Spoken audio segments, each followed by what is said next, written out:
Now during Ram Truck Month, get 20% off MSRP on select Alden 2019 Ram 1500 models and dealer stock. Yeah, I insurance is all about customers. I need to guide his families customize one coverage for this house so that this team can inform this couple that their payment will arrive faster than this time. So whether I'm processing claims due to this fine gentleman or suggesting premium for this young lady, AI can help change everything in this company. Expect more from AI. I mean, Watson.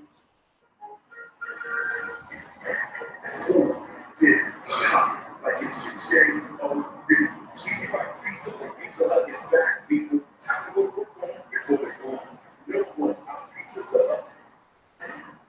Experience what people say has been excellent. We really appreciate you taking that. The show. All the USA offers Yo, what's up? Let's roll.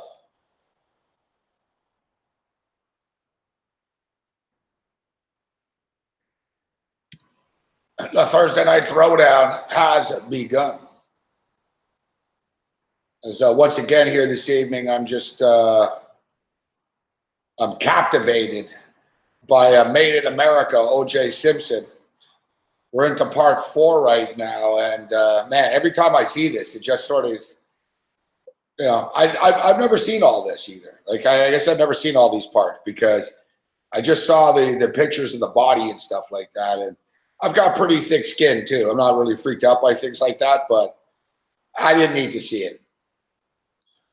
I never saw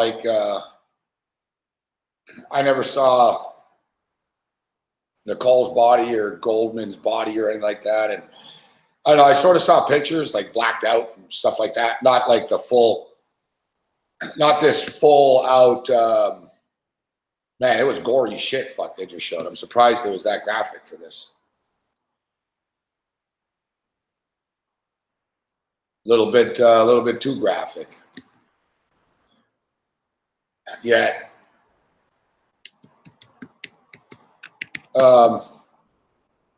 It really sort of, you know, highlights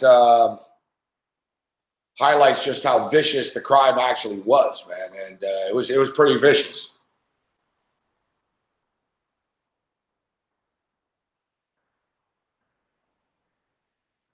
You know, O.J. Simpson is to blame and stuff because he did this, but there's a lot of complacent people, man. Like they just showed one of the civil rights leader guys, and he really stirred the fucking pot and shit like that because Furman was a racist. But it's like, dude, yeah, you know, you basically, like I said, like you overlooked the murders for like a bigger sort of grudge against the LAPD, but this guy, Danny Bakewell, civil rights activist. Like they asked him, do you have any regret supporting O.J. Simpson like you did? He's like, oh, absolutely not. He said O.J. was just a vessel to get our message out. It's like, whatever, man. Everyone already knew the LAPD were fucking racist. It doesn't change that O.J. killed them. Like,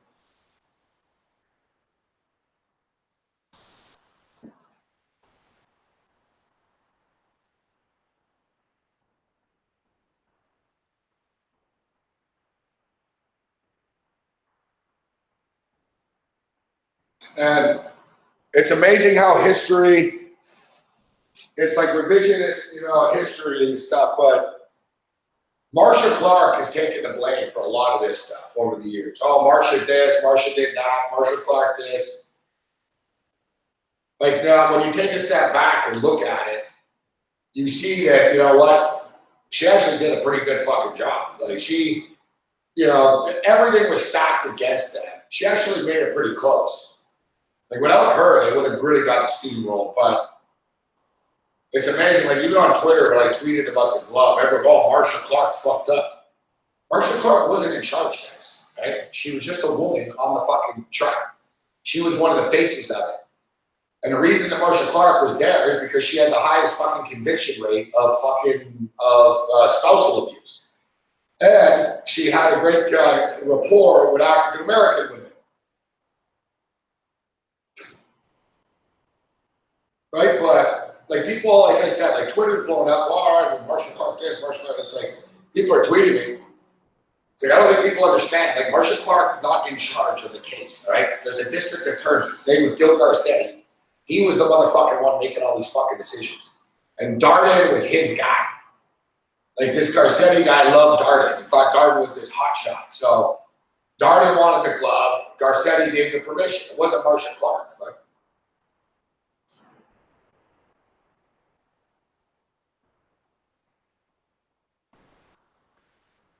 it's not Marcia Clark's fault either that Mark Fuhrman lied under oath.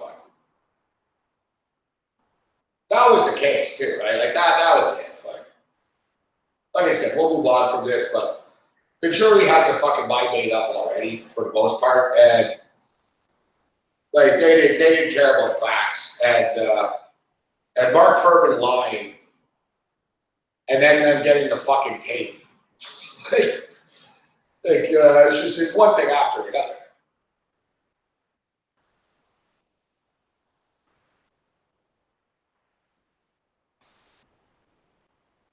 And I see now OJ tonight is tweeting about the Democratic debates. As I just tweeted out myself about 20 minutes ago, it's amazing too. So look, they're interviewing Mark Fuhrman during this documentary here. This motherfucker, you fucking are pretty much the cause of this all. He's a fucking raving racist, lies about it under oath, and is now the Fox News legal analyst. You're gonna love it, Phil. And Fox, oh, they're fair now as Fox.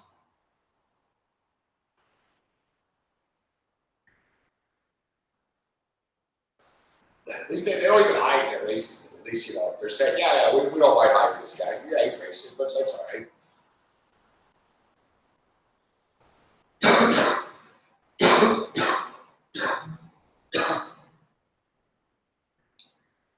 I gotta be honest. If I was like Nicole's parents or brother or Goldman, whatever, I would have just fucking killed OJ. I would kill him now, to be honest.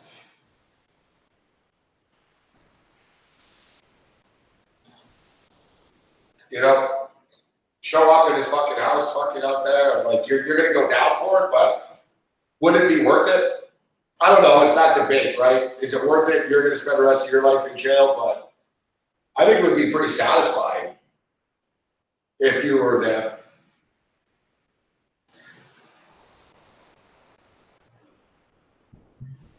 That's me. There's no way in hell like this would happen. Like OJ was selling autographs and shit.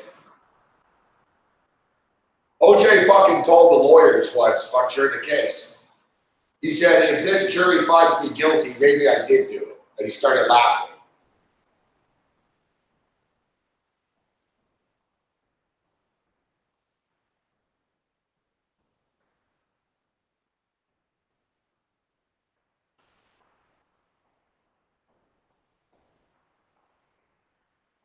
That's the thing, and they're showing Fuhrman here right now, who I just want to punch in the face as well, but like I always say, two things can be right. You know what I'm saying? OJ could have done it, and at the same point in time, Mark Fuhrman can be racist. Like two things can coexist.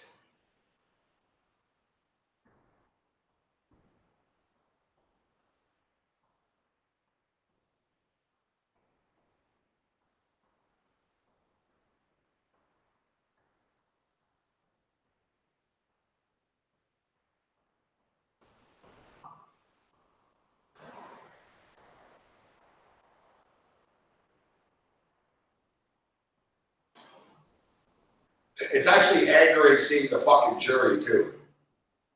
They're so fucking stupid.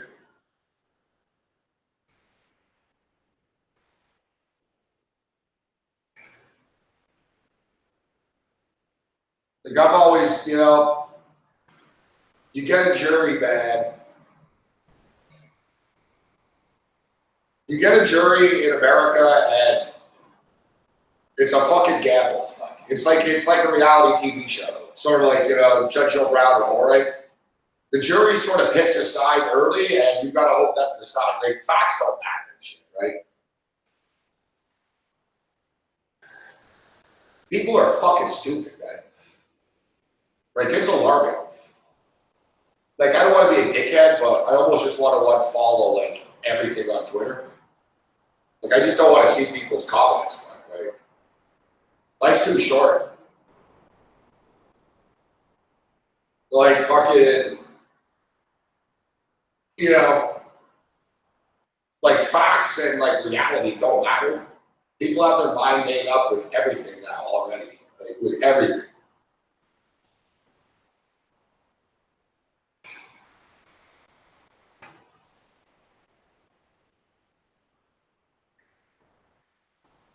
I used to think that society will always be all right. But I'm not really sure fucking that people will be able to figure things out moving forward. I think it's kind of too late.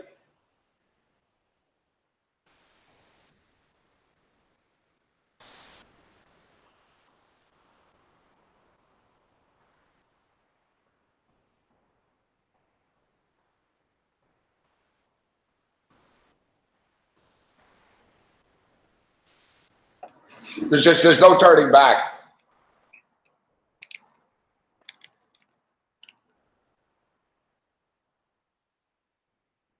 Like the levels of society stupidity, man, is just like I can go. I'm just looking here, like I see on Twitter. Like this guy, look, this guy here, Peace on Earth. His Twitter handle is Peace on Earth. He's a big fan of mine too. Like I don't like unfollowing him, but I just can't take his bullshit anymore. He doesn't tweet this shit at me, but I don't need to see this shit. So, and the guy, like, this is the thing with people on the right, fuck. Like, they're all like, oh, like, faith loving, Jesus loving, peace on earth. Yet, anything they say is anything but Jesus, like, and anything but peace loving. So, here, look at this. So,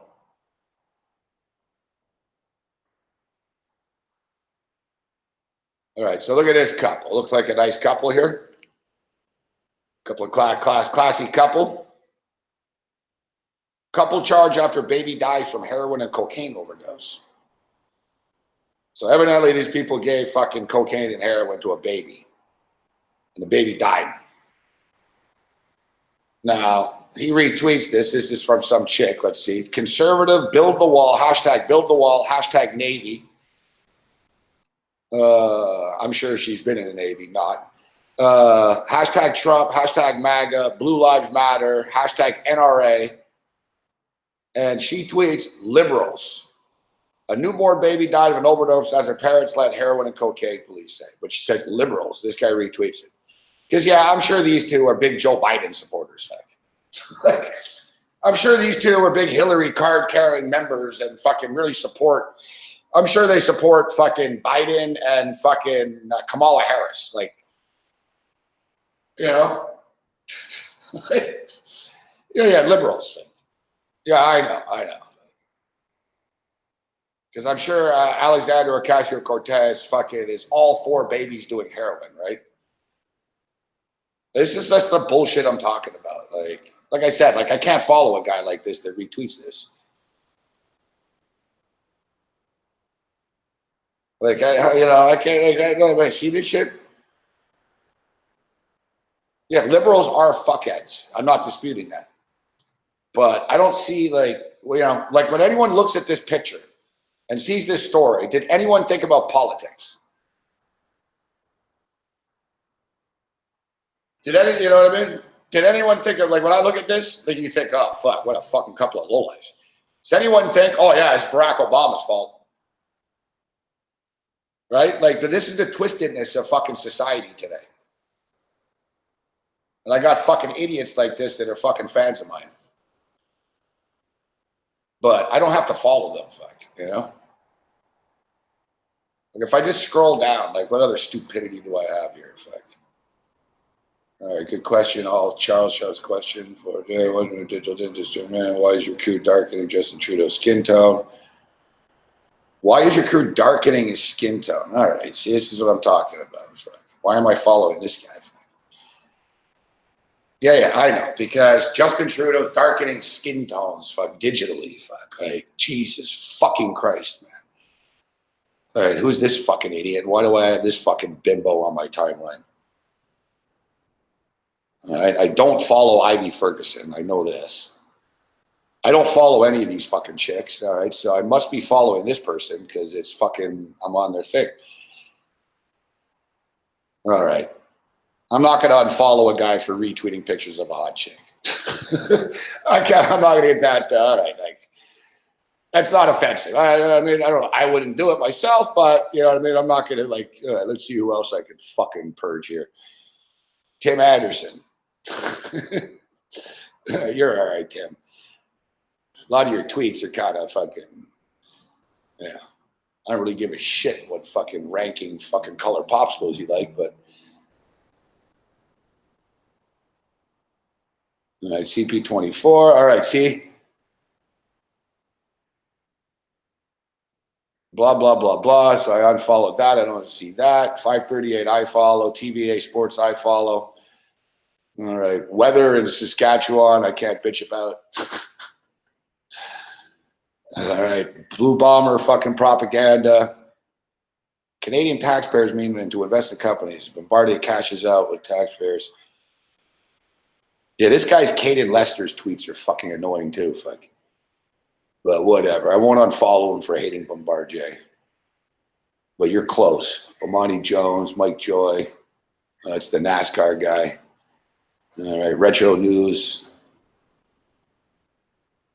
All right. That's all right. My boy Fred Courier. Aramtology. All right. This guy's all right. Nathan Seeger. All right. Who else can I purge here? The Purge. Scourge of God. Oh, yeah, this is a pretty productive. I got rid of a couple of people.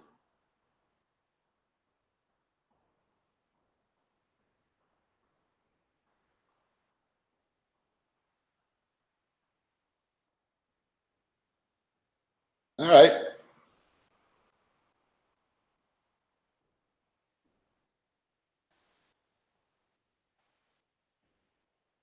Yeah, that was what's up, Chris Edge? Yeah. I'm going through I'm on a new thing, Chris Edge. Anytime I don't like something, I just unfollow it. I don't block people or anything like that. I don't block people and shit like that, but I don't need to see their shit. And I don't care. I'm not telling people what to think. I don't give a shit. If you think that Justin Trudeau's fucking poisoning you and fucking darkening skin tones and fucking digital pictures and shit, God bless you. You know what I mean? Knock yourself out.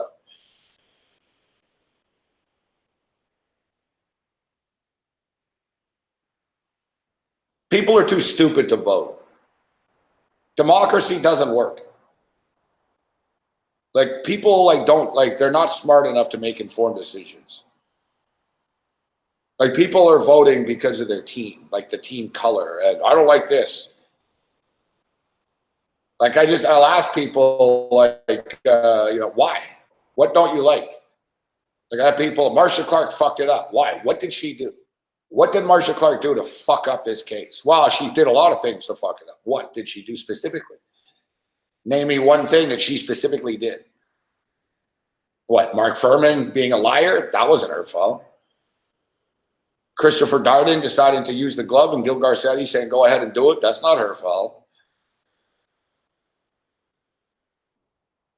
Basically, you know what it comes down to? She wasn't hot. And people didn't like her hair. That's the note. I tell you, like if she looked like she does now, then she'd probably have a better chance. Look at Johnny Cochran in his suit and shit. People are shallow, man.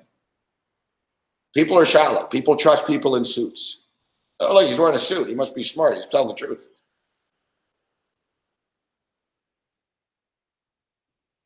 And And when I'm watching this even too, Johnny Cochran was good. Like he is fucking good. Like he speaks very, like he was fucking convincing. Like the guy was a born, hustler. Like there's,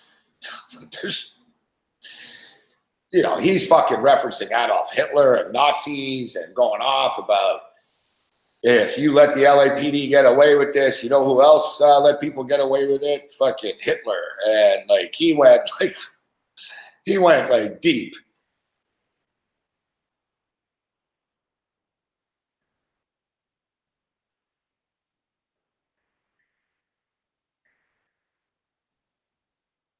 Yeah, exactly, Shano.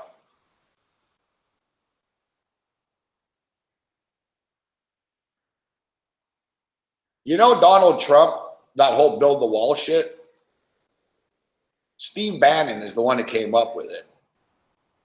Donald Trump didn't like it. He thought it was stupid. But whenever he needed a breath, or this is the reality of show business, whenever Donald Trump hits the wall during one of his rallies and like shit, he's losing the room or it's getting flat for a minute, he knows the crowd will chant build the wall. So it was basically just for him to get a breather. That's how they came up with it. And it sort of stuck after. But even Trump said to him, like, you know what? Now I have to build the fucking wall and I'll never be able to build this wall. He was like, oh, don't worry about it. It sounds good, right? Like everything is just like, the Democratic debate is going on right now. I haven't watched 1 second of it. Like I would just want to puke if I did. Like,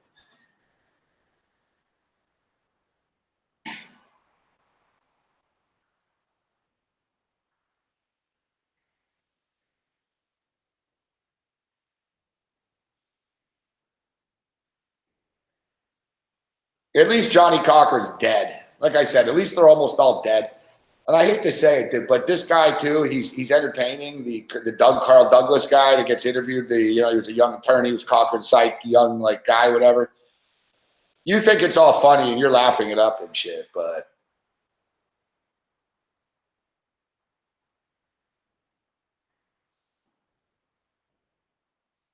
there'll be a spot in hell for you too. You'll die in some weird bad way.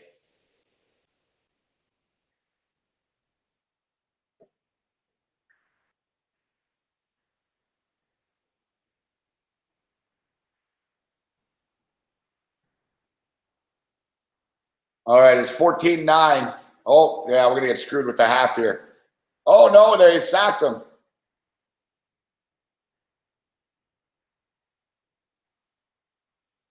You know what's crazy? I actually like the money line, minus 175 in the first half. But I was like, I don't really want to lay 75 cents. But here we are. So it's going to come down to the field goal.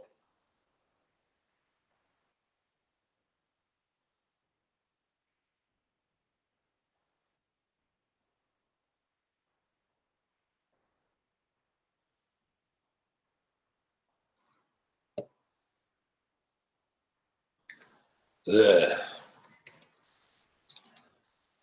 If he misses the field goal, we win the first half bet. If he hits the field goal, we lose by 1 point.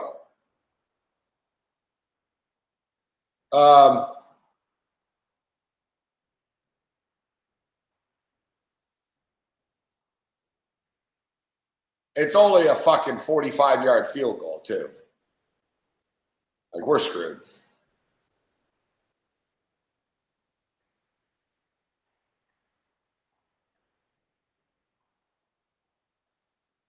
On the plus side, look at it this way. If the field goal goes in, it gets us closer to the over. Gotta look at the positives here.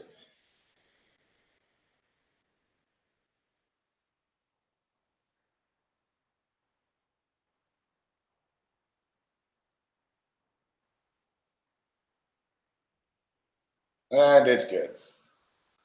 Fuck.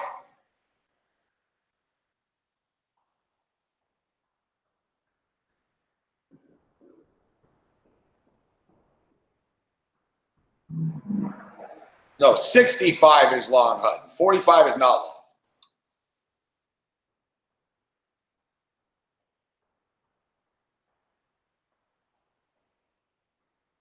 fuck, I could hit a 35-yard field goal before.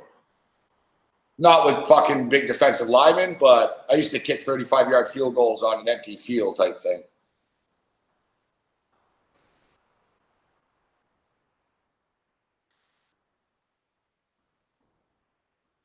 No, well, a field goal is a field goal, but the only difference is they kick off a tee in the CFL. There's a tee. Like when the field goals, they're not kicking the ball off the ground. They're kicking it off a tee. Like the snapper puts it down in the tee.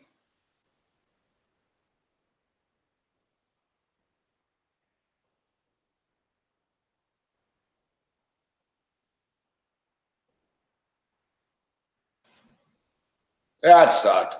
Yeah, like I said too, when I looked at that and I saw the 3, I'm like, yeah, you know what, man? I like that minus 175, but you know, what are you gonna do? It's easy to say now.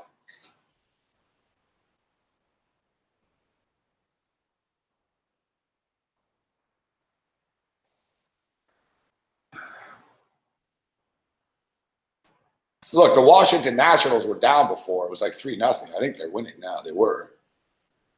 The 8-5 Nats. That's good. All right, so we're in business here. We lose, so we're 0-1 right now. But we can hit. We can still hit the National Bomber money line parlay at plus 122. And we got a puncher's chance at the over of this game. We're at 26 points now. We're a little off the pace, but that's why this field goal helped. I haven't really paid attention to this game. I was watching the OJ show.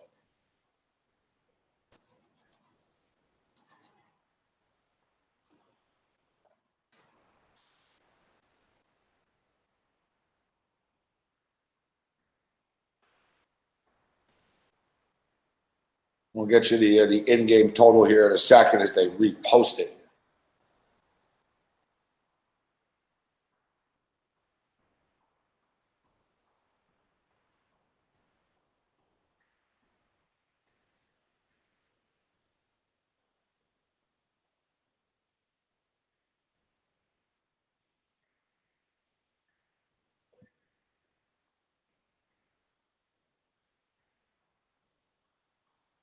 Nah, I tweeted out. I tweeted this video out this morning. It's fucking fascinating. I could watch it over and over and over.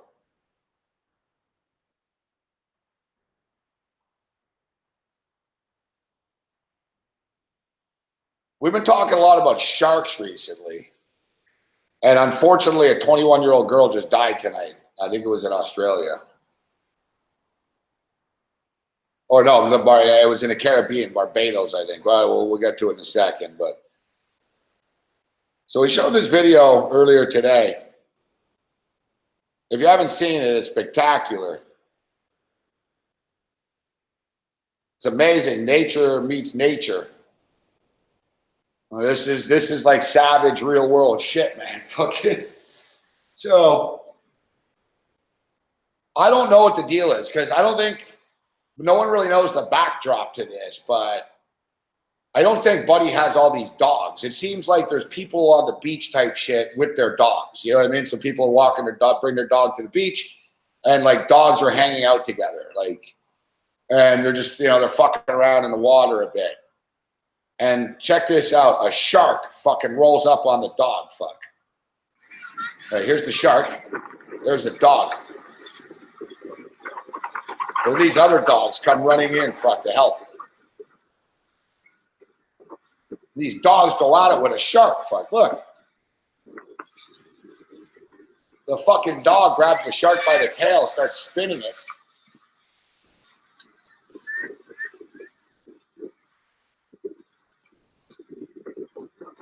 Look, and then they see him and they chase him some more, fuck.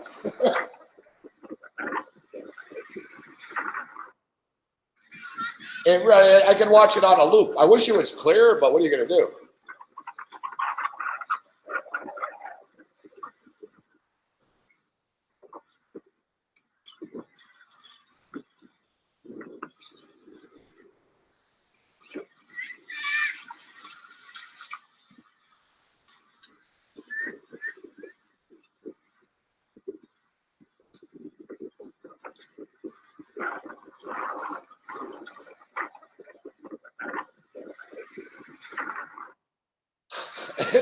You know, incredible fucking dogs, man.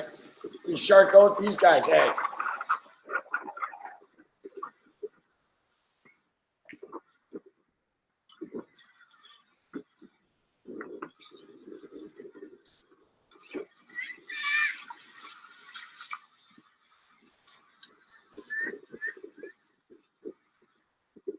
This dog here is the real. This dog is the crazy one here. And look at this guy comes flying in. So if you look here, this is the dog. This guy here really is the one that fucks with the shark the most. So look, he's getting attacked here. Boom. This guy here goes, look, he goes into the water and shit, like after him. Right? He's like, check it. He goes here. This big guy, the big dog's kind of freaked out. He's like, what the fuck? But look, if this guy goes back for more and grabs the shark by the tail. Like this dog here is in the water and shit with the shark, man. This guy's a tough fucker, this dog. I like this guy that comes flying in here too. He's like, where's that shark?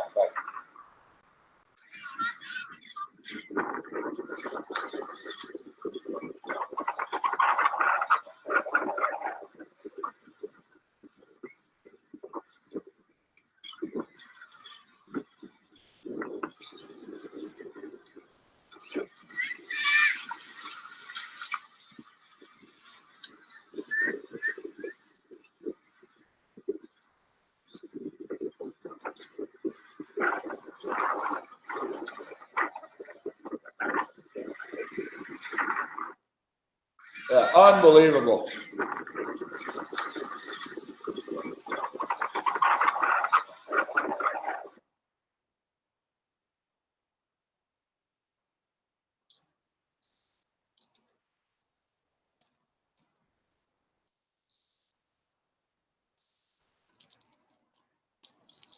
Yeah, unfucking believable.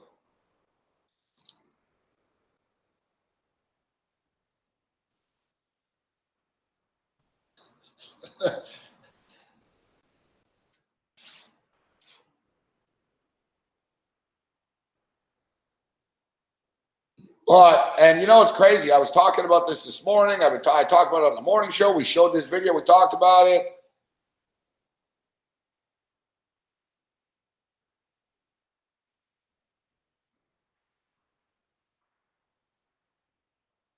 Yeah, this is why I don't snorkel. Sad. And a young, pretty girl here, like, fuck. Terrible.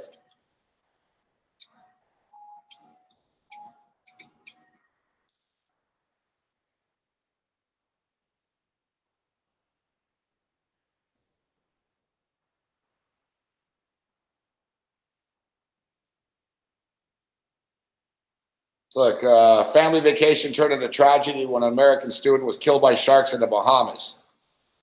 20-year-old Jordan Lindsay was visiting the islands from California, was snorkeling Wednesday afternoon.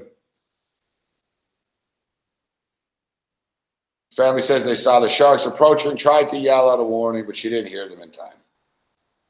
The photo was taken by a woman who was in the water earlier prior. It shows one tiger shark responsible for the attack.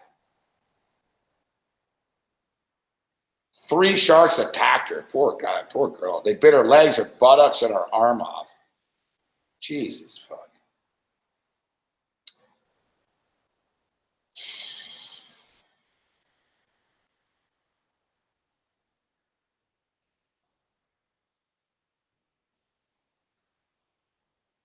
So look, from 2007 to 2016, there's only been 4 shark attacks in the Bahamas, but there's something going on, guys.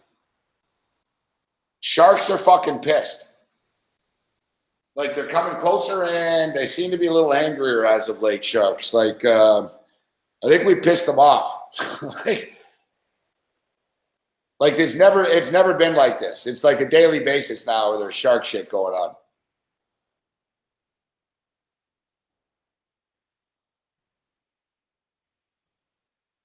Look, this fisherman got all these fucking.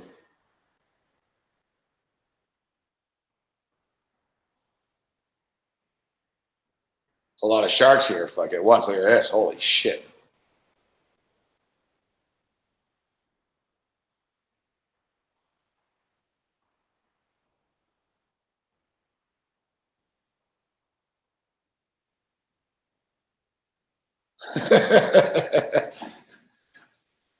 This fucking bird.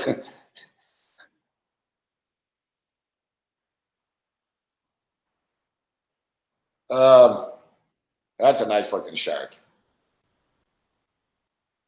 That's a nice looking shark.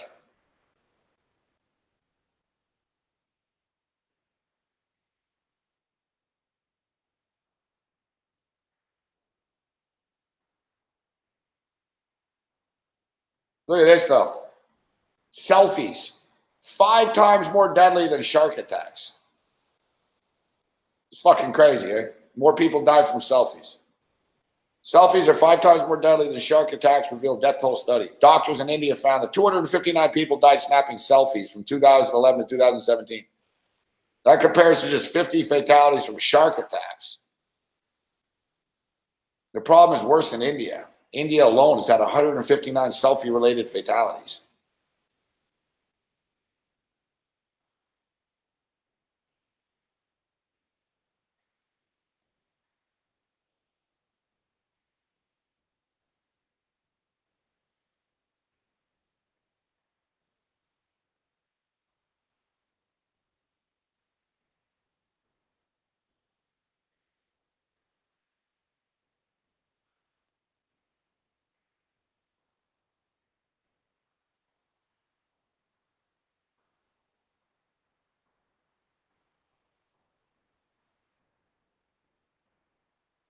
What a world we're in, fuck.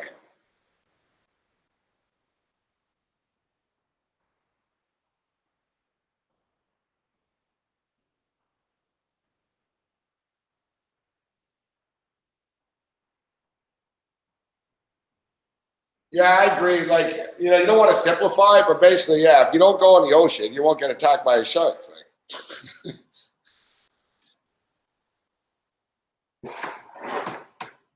Yeah, but it's true. This is like the climate change, global warming stuff, like Larry said. The water is warmer. There's more fucking seals. They're getting hungrier. They're coming in closer.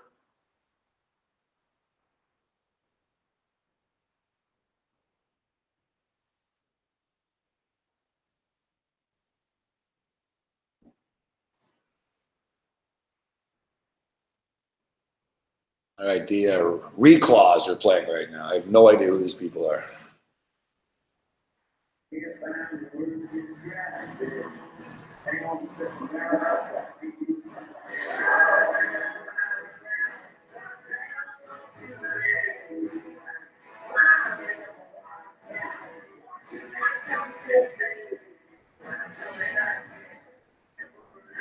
Guys, generic fucking boring country music.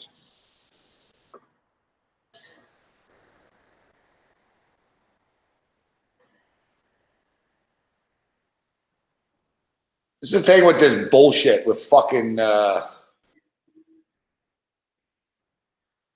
fucking it's funny, this is on ESPN. So this band's getting a big push here, actually. It's a big gig for them. It's not bad, actually. But it's the thing with the CFL. They alienate like so many people. It's like the league only exists for the West. But you know what? To be honest, there's pretty much an East Coast bias when it comes to sports as it is, as a whole, especially in the media and shit. But not with the CFL. Like they have like this. So Thursday night football, every Thursday night, they have Thursday night football. And it's called the Thursday Night Football Concert Series. So they have a halftime show, and it's like a band. It's like the Super Bowl, whatever. They have a band. It's not quite as big in the middle of the, they have the stage set up off the field and shit, but every motherfucking week, man, it's a fucking country artist thing. And yeah, in some parts of Canada, country music is very popular. In other parts of fucking Canada, people hate country music. Country music's not popular in Montreal, man. All right, where I'm from. Listen, Garth Brooks can play the arena and shit. The commercial people are all right, but like this singer, this is lame as fuck, man. And I get it, man. Put them on TV for 3 minutes. How many songs these guys are gonna get? Like the Super Bowl is like longer than a halftime Super Bowl show.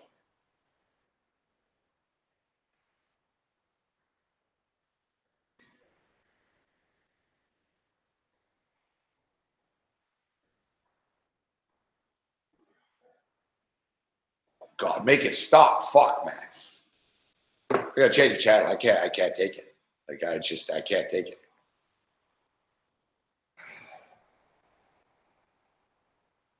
Fuck, man. Just make it stop. Fuck.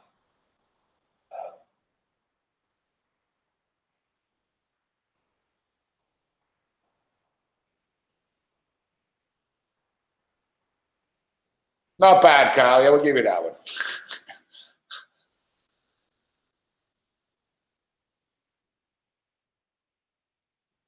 Listen, I don't think they're bad people. I wish the band the best of luck, but it's just I hate that generic. Like it's just so like it was just so boring. RoboCop is on. Fuck, I'm missing RoboCop. RoboCop is one of the movies that like you can watch over and over.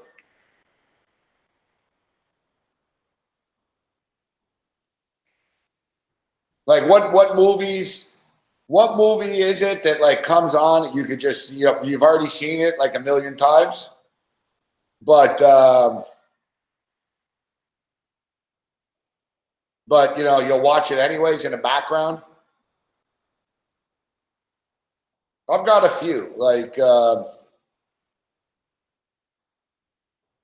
I can watch The Fugitive. I'll watch The Fugitive anytime it's on, pretty much.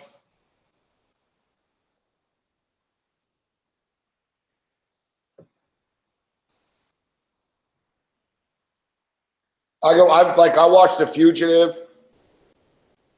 I don't like U.S. Marshals as much as The Fugitive, the one with Wesley Snipes, the second one, but it's on TV fucking like almost every night, and I've watched it like 100 times, even the last like year. Fuck, I think. I'll watch that in the background. Like I don't sit there and stare, but I'll just put it on because I don't really like anything. So, The Fugitive, the U.S. Marshal movie, Con Air. I've seen Con Air like probably like fucking 100 times now. like I literally could fucking probably like if we did a competition, if there's a competition, like name like the word by word of a movie.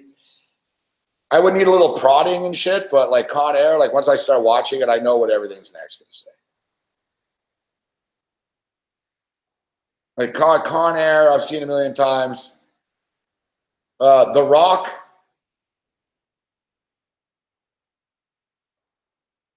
The Rock and Con Air, I'll watch anytime. The Fugitive, the U.S. Marshals. I used to, Goodfellas, I'd say the same thing, but you know what the problem is? I've seen Goodfellas too many times now. And another thing is, Goodfellas on TV is too long. And it's too censored. Like a movie like Con Air or something, whatever. There's a few F-bombs taken out, but like Goodfellas, the movie Casino, they're not good on TV. Like they're stretched out, they take a long time, they're censored so much.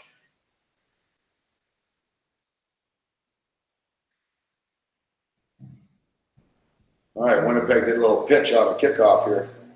Not a bad return out to the 37-yard line.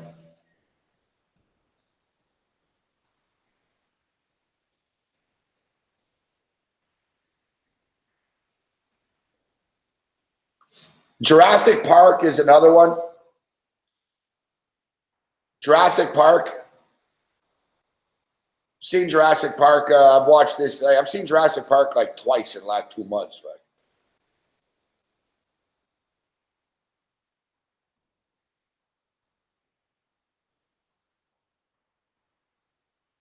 Arnold movies, I don't watch any Arnold movie.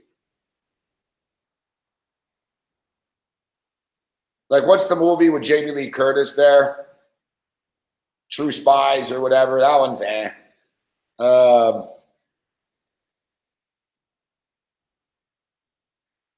I'm not a massive Arnold guy. I'm not anti-Arnold, but I like the Terminator movies. Terminator's a great movie. Terminator 2 is good.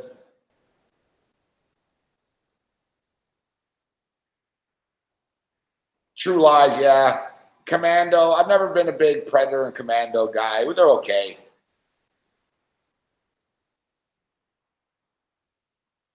He was good. The Hercules movie was good. Like his original, like when he was young.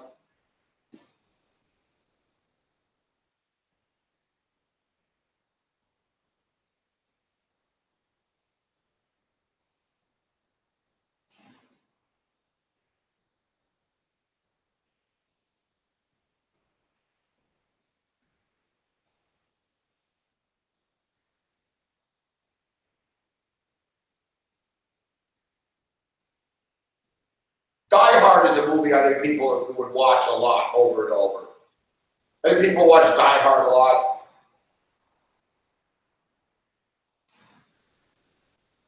I don't mind the movie Die Hard, but it's not like my top of like, you know what I mean?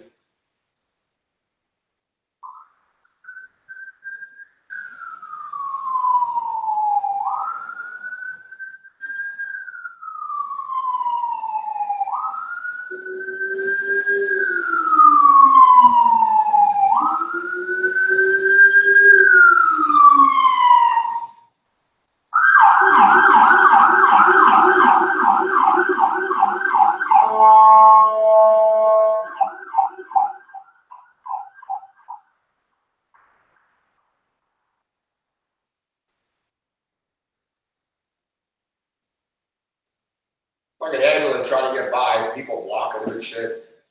Like I said, people are just.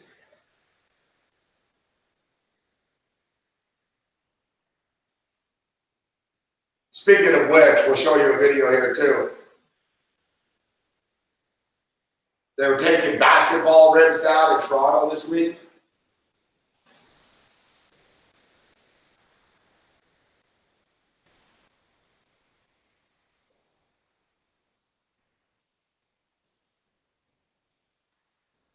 Now,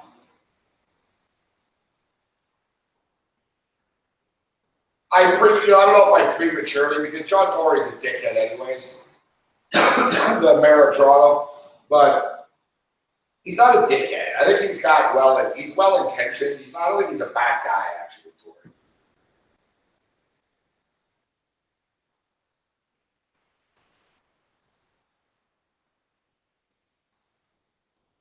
He's well intentioned, but he's very bureaucratic and he's just a rich guy and, conflicts of interest type guy. And he's on the board of directors of big companies and shit, and he's the mayor, He's a successful guy, but he's kind of an idiot, like, you know what I mean? Like, some politicians are evil, and they're smart, but they're just fucking evil.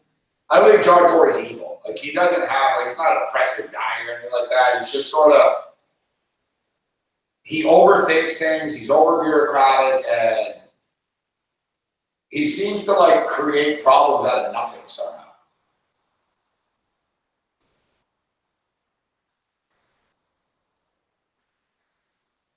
Like, he just, I don't know, he has the knack of just saying the wrong thing, coming out wrong. But anyway, so, there was a video, it went fucking pretty viral and shit. I immediately started tweeting fucking angry shit at him. Tory pisses me off. He's always pissed me off. When I lived in Toronto, he upset me. So I actually called the office. It's the one thing I used to do in Toronto. I called the mayor's office. I even called Ford once to complain. I called Ford. I was like, I said, you should tell him. I said, I support him, but you should tell him to do less fucking Jimmy Kimmel shows. And fucking more fucking getting the garbage off the fucking street,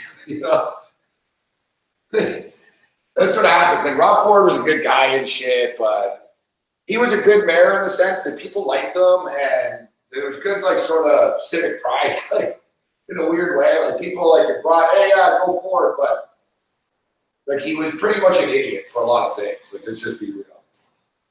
Like the thing with Ford is he liked kids. He was good with kids. You know, he did care about like inner city kids and poor kids and shit.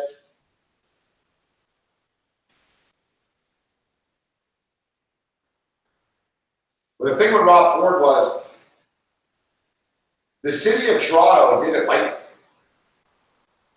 You know what I mean? Like the elite of the city type shit. People of money and like the elite. I'm talking about like the downtown core.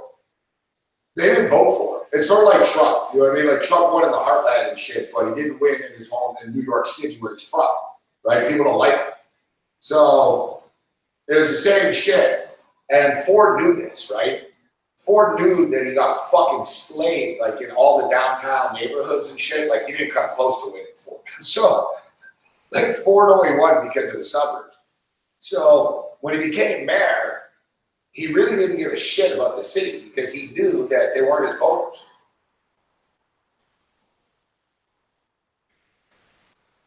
Like I have to give honestly that I flew off the handle because you know whatever originally about the basketball hoop, but I will give Tory credit. Like the transit system in Toronto is literally like 20, 30, 50 times better under him than Ford.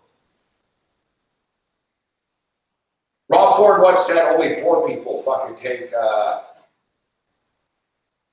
they said to Rob Ford, you know that this subway system is so bad it costs fucking the economy this much money of missed work hours and shit. And he said, that's ridiculous. He said, nobody that works takes the subway. Only poor people without jobs take the subway. Like he was a fucking moron. You know, like he grew up a rich kid. Like Ford never really had a real job in his life. Neither did Doug, right?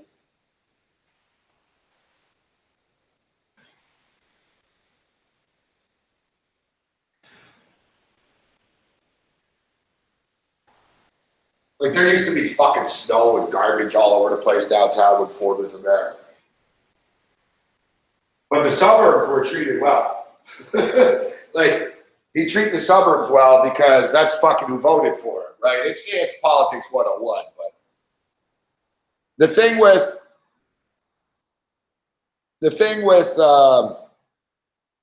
so as I was saying, so the basketball touchdown Winnipeg too, quick touchdown. So Tory, I flipped off the handle last night. I'm like, what the fuck?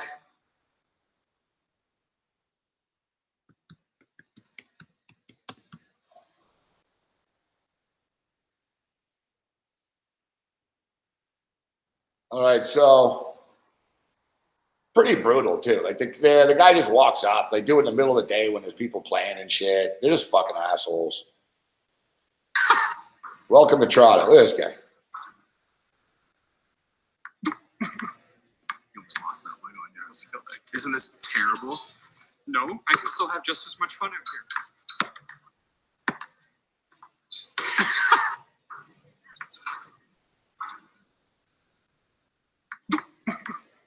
You almost lost that one on your house.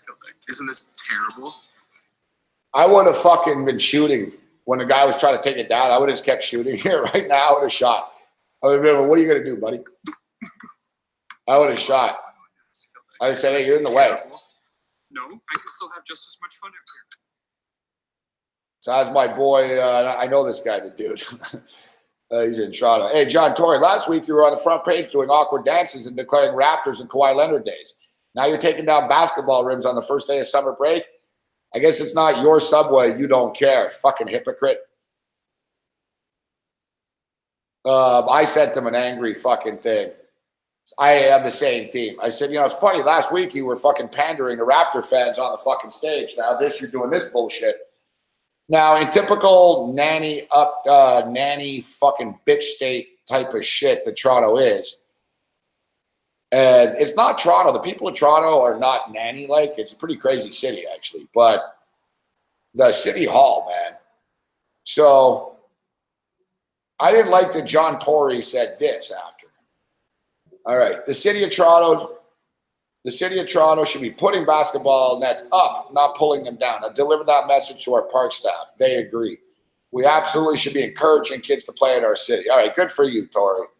So what, you want credit for like doing the right thing now? So First off, what do you mean should be? You're the fucking mayor, right? So there's a lot of sort of things about this that like leave me sort of like, you know, it's like, what do you mean should be? You're the fucking mayor, all right? So, but I don't think he knew. I got to be honest with you. I don't think he knew. I'm going to give him the benefit of the doubt here. And this is where I take it back. When I sent him the angry stuff without really knowing all the facts, that I don't think he knew about this. And, you know, yeah, you're the mayor of the city, but Toronto's a massive city, fuck. Like, you know, New York, LA, Chicago, Toronto, they're big cities. Like, does Mayor fucking de Blasio know about every basketball rim that's being taken down in the city and shit like that? I don't think so, you know? So I don't think Tory even knew about this. And who did know about this, and it comes out, is it's this Paula Fletcher effect. And I remember Paula Fletcher living in Toronto. It's her neighborhood, fuck. So she's the one that did this. She has the power in this fucking borough to do this, right? Like, she's the one that runs it, fuck. So, like, fucking Tory, like, John Tory's the mayor, but he's not fucking running operations in every fucking park in the city. It's up to the fucking, the representative of that district. And this lady, Paula Fletcher, is a fucking windbag, fuck. Like, I remember this fucking lady, man, from Toronto. Like, she always angered me, fuck. Like, I really don't like the Toronto fucking city council.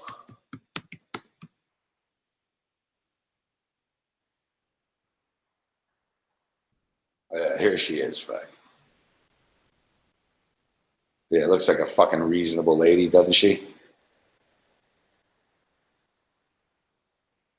This is the lady that fucking took the basket. Look, she looks like she would too, doesn't she?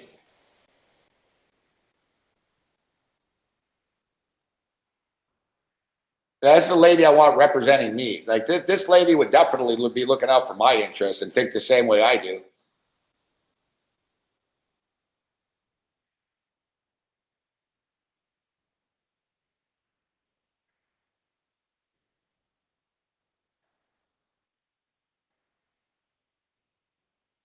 Yeah. This is the fucking lady taking down basketball fucking rims in her neighborhood.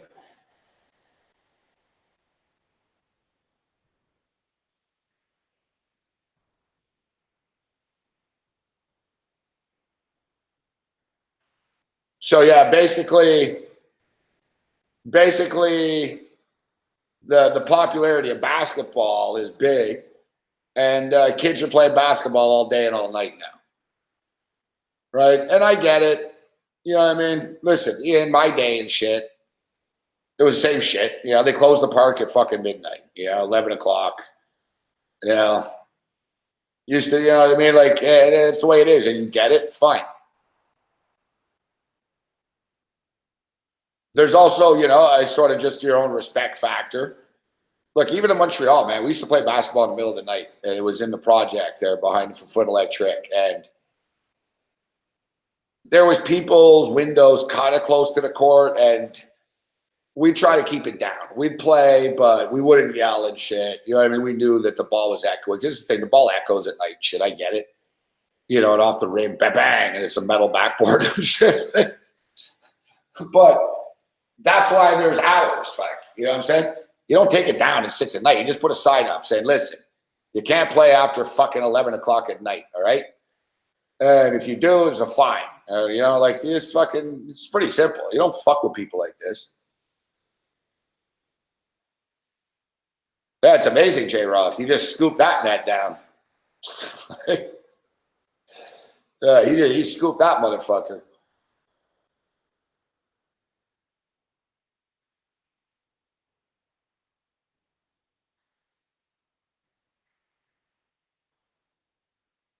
So, like I stated, you know, I fired off an angry tweet to John Tory immediately, but in hindsight, I'll take it back. I'll actually man up. I'll send a tweet and I'll state, you know what? I believe that it was Paula Fletcher. I believe it was Paula Fletcher. It's her district. She's the one who was bitching.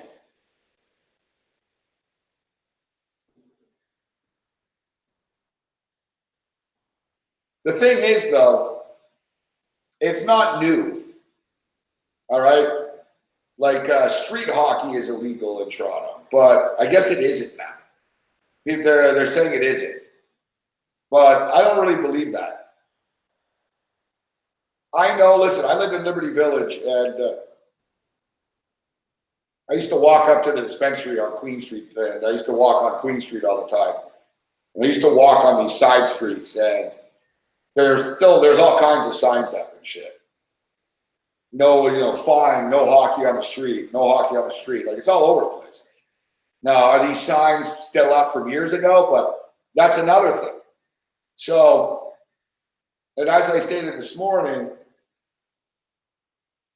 that city workers and shit, like, how much money did it cost for that jackass to do that thing?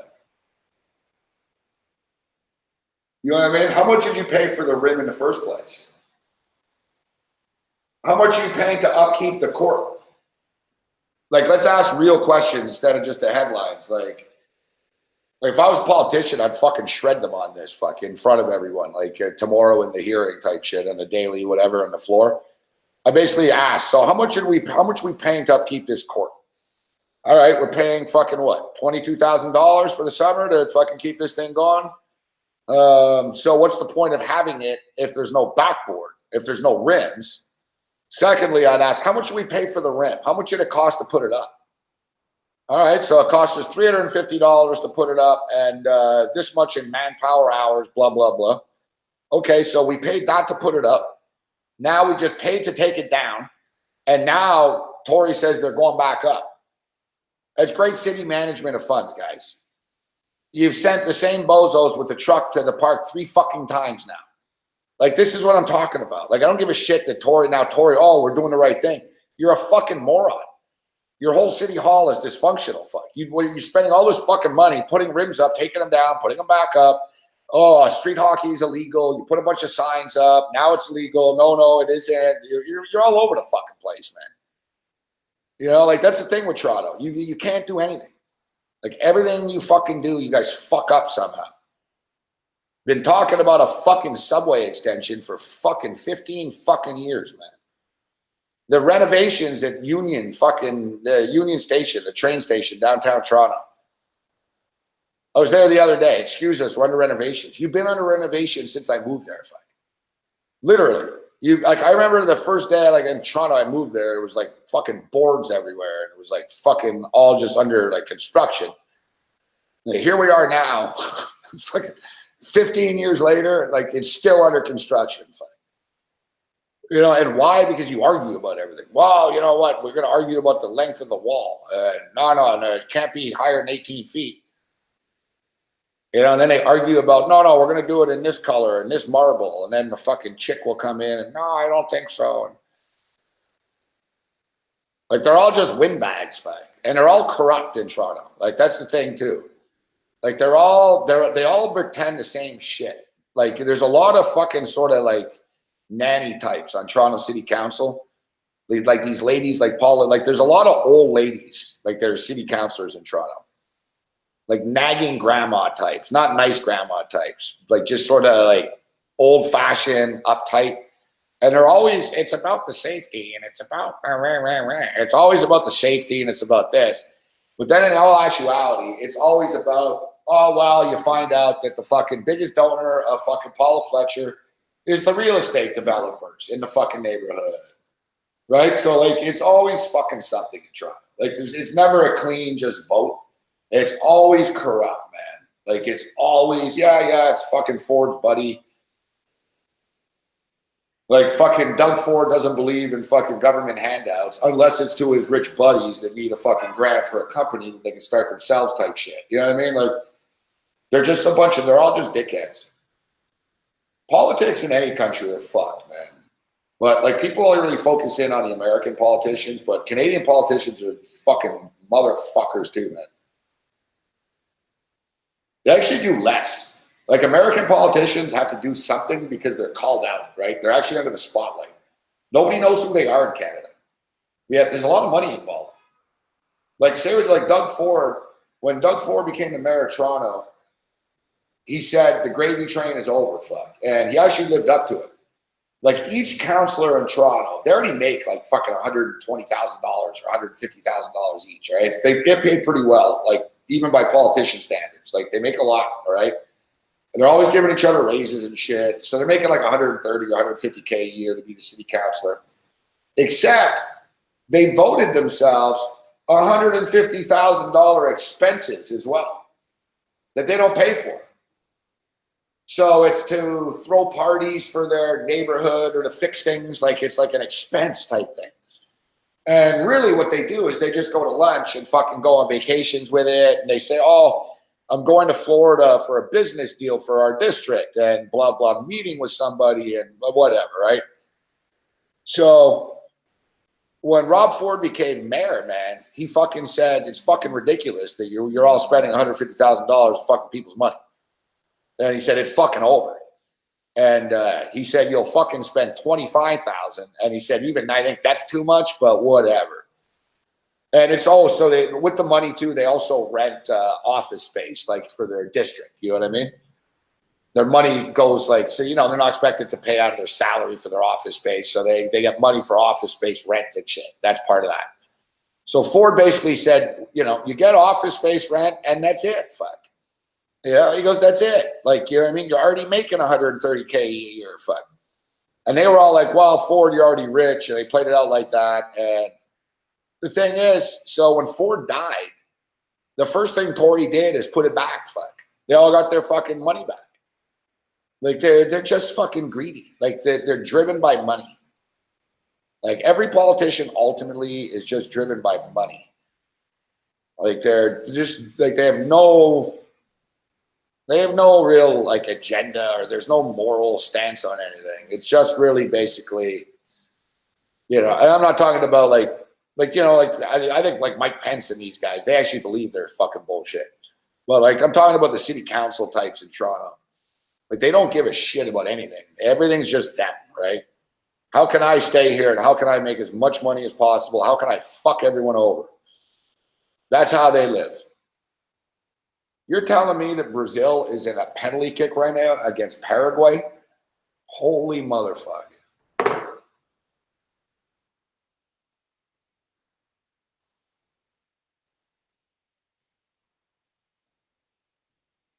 Well, I don't get the game suddenly.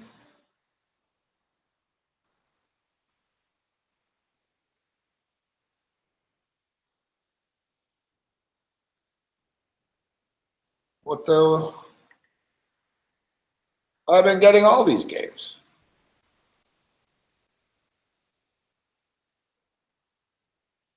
Was it on NBC Sports now or something? Fuck, I'm like Peterman. I just learned all the networks. Las Vegas Aces and the LA Sparks. I don't care about that.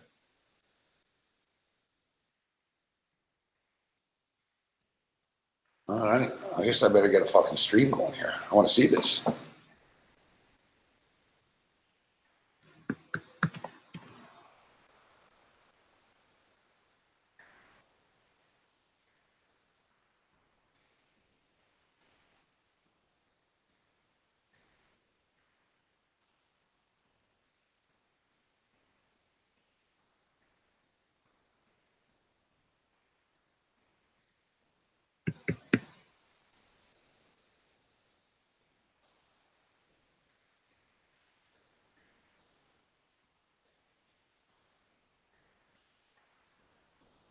What the fuck? How come I can't log in anything here?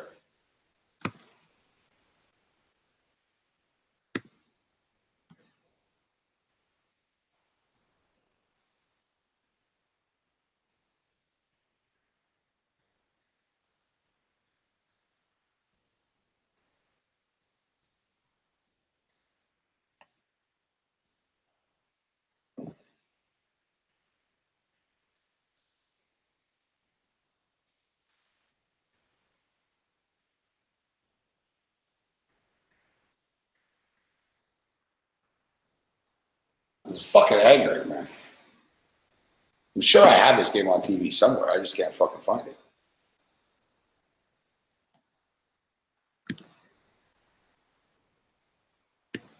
I don't even have any money on it, but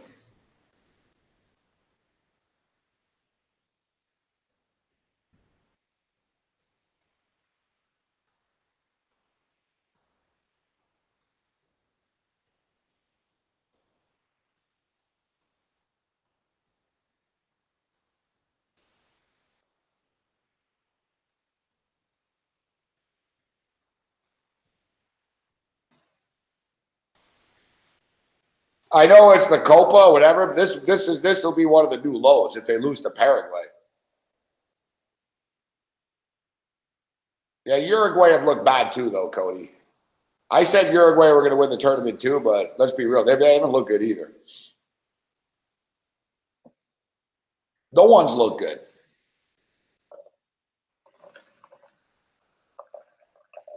All right, we're at 33 points. We need some points in this CFL game. We can still get there, but. Oh, big return.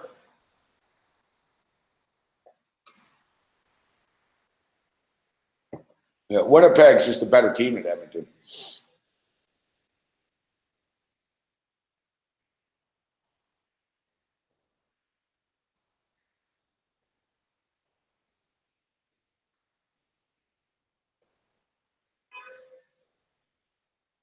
Oh, Brazil wins 4-3 on PKs. They survive, huh?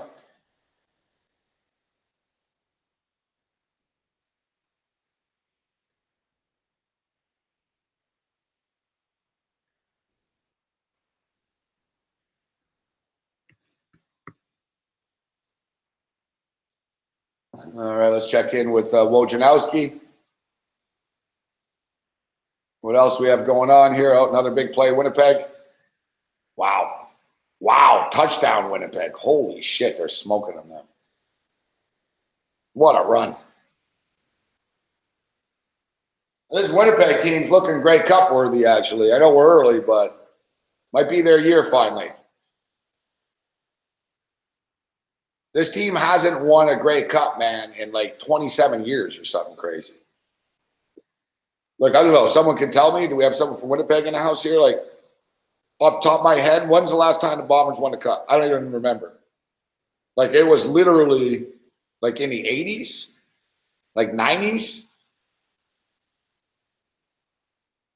Like, I don't fucking think they haven't been to a Grey Cup since. I remember when we were on the Score, I went Winnipeg and Saskatchewan. They lost, but like they haven't won in like fucking forever. And like for an 8-team league, now it's 9 teams, but it's almost like kind of crazy how long it's been actually. Like I could look it up here.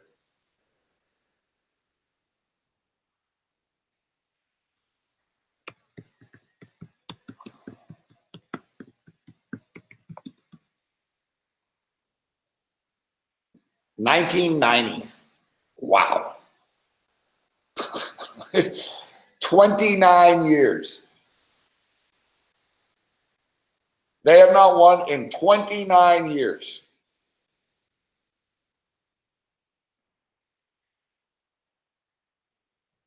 In an 8-team league. You know what I mean? Like, you know, in some leagues, it's like, yeah, well, it's not easy to win. You know what I mean? Like the NBA in the last like 70 years, fuck, there's like 13 teams that have won a title only. Right? It's very hard to win a championship in the NBA. You know, like the CFL, you know, the CFL is like, you know, there's 8 teams. Like you figure, it's sort of like, honestly, it's sort of like the Canadian teams in the NHL where like it just doesn't make sense. Like mathematically even, a team from Canada should win the Stanley Cup.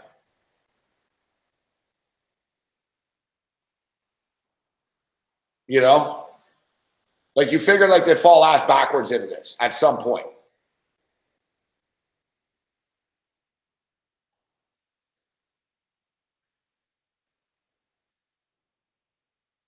You know, like, look, there's 30 teams in the NHL. 7 of them are Canadian.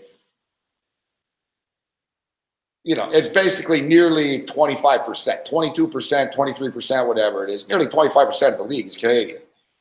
So, like, you figure that just mathematically that what Canadian team could win in the last 25 years, right? Considering it's a quarter of the league. But, like, I like to know what the mathematical odds are. Like, if you have, like, 23% of the league in the last 26 years, whatever, what are the odds of them not winning? Like, it's actually almost hard. So it's like Winnipeg. Like Winnipeg, same shit. You know what I mean? Like, so, I mean, let's say there was 8 teams in the league for the most part of Winnipeg. It's like basically like there's, you know, they should have like a 10 or 12% chance of winning every year. You know, basically, yeah. 8 teams, they should have had a 12% chance of winning on a yearly basis. So to have a 12% chance and not win for 29 years, it's pretty incredible. That's a catch and fumble. At least it should be. But Edmonton got it back. When's the last time the Montreal Alouettes won, though? The Alouettes haven't won in a while either. Probably like 2007 or something, 6, 5. No, 2010, huh?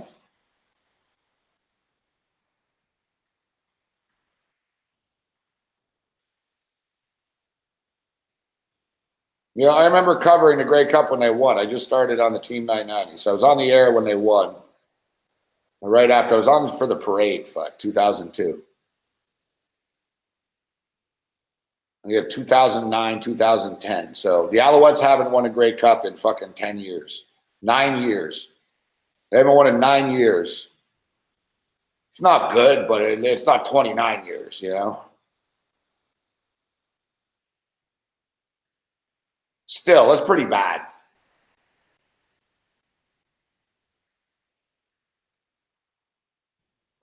If you look at the Alouettes' history, they've generally been pretty bad. Like they've never really been a very good franchise. Founded in 1946. They won a Grey Cup in 1949. Then they didn't win until 1970. Right? So they went 21 years without winning a Grey Cup. They won in 1970. Then they had a nice little run there. They won in 74 and 77. Marv Levy was their coach.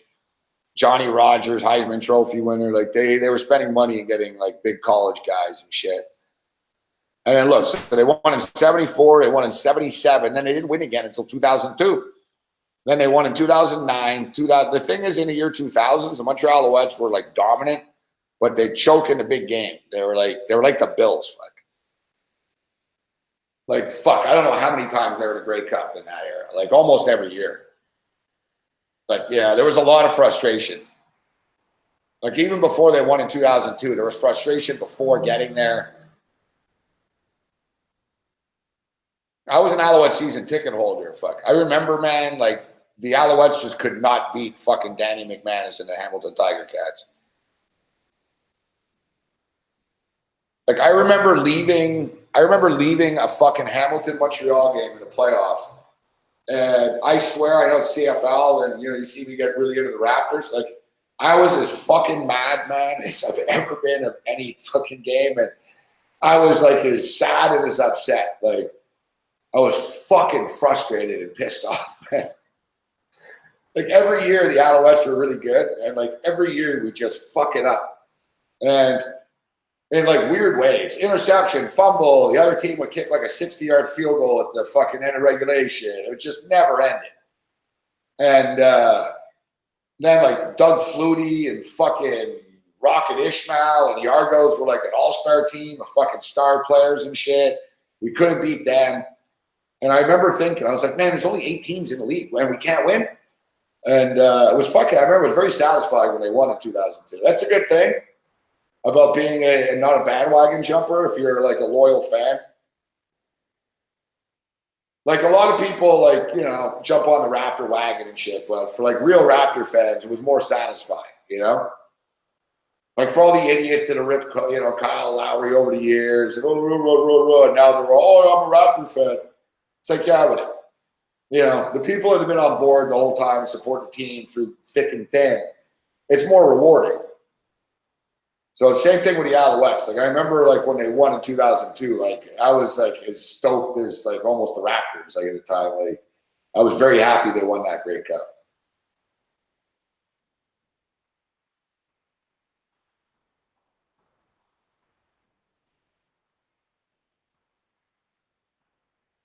It bothers me. Now listen, the Alouettes haven't been good in a while, and I'm sort of more of a bandwagon guy now where if the Alouettes are good, I'm into it. And if they're not, I'm not losing sleep over it. But it's to the point now.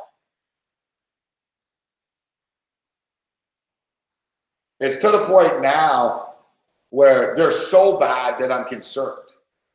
That's my issue now. It's like, the man, they're pretty bad, fuck. So, like, they're getting to the point where they're so bad that people are going to stop going to their games, man.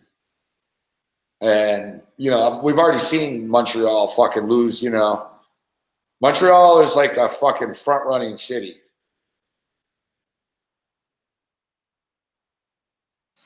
That's the thing. And even me with the Expo, as much as I want the Expos to be back, there'll be a honeymoon, but, like, they're going to have to win.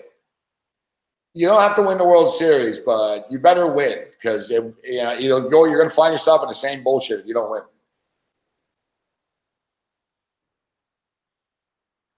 You look at the same thing with like the Montreal Impact. The Montreal Impact are winning. They'll get 55,000 people at Olympic Stadium, like you see, for those fucking like Champion League games and all that shit. If the Montreal Impact are mediocre and average like they are now, you know, you get fucking 17,000 people. You know, like it's Montreal, you know, you better win. Like that's the thing. Like even when the Expos come back, you know, you'll get a fucking little year or two grace period. But even if you're outdoors and you suck and people realize this team will never win, they won't go.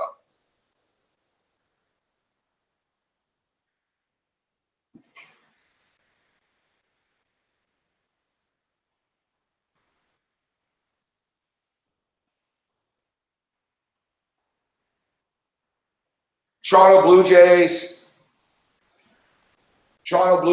are sort of getting to that point where, you know, they sort of take their fans for granted. Like the Blue Jays, you know, you guys better like just, you know, you can't just tell people, well, hang in there forever. People will eventually fade. And you see the Jays attendance has been going down exponentially on a yearly basis.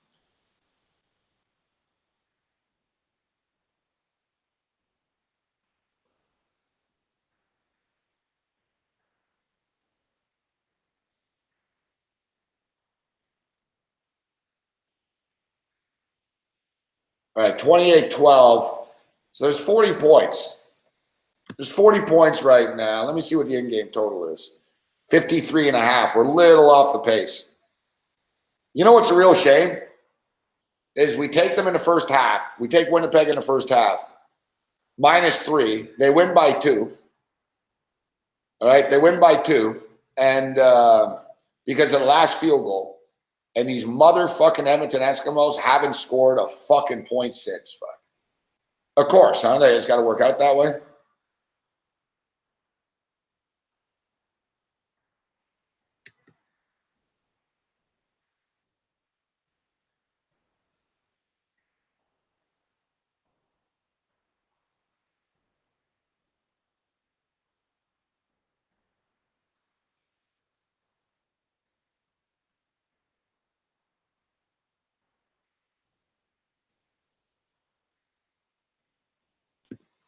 I've never been to Winnipeg before, but I've partied with people from Winnipeg.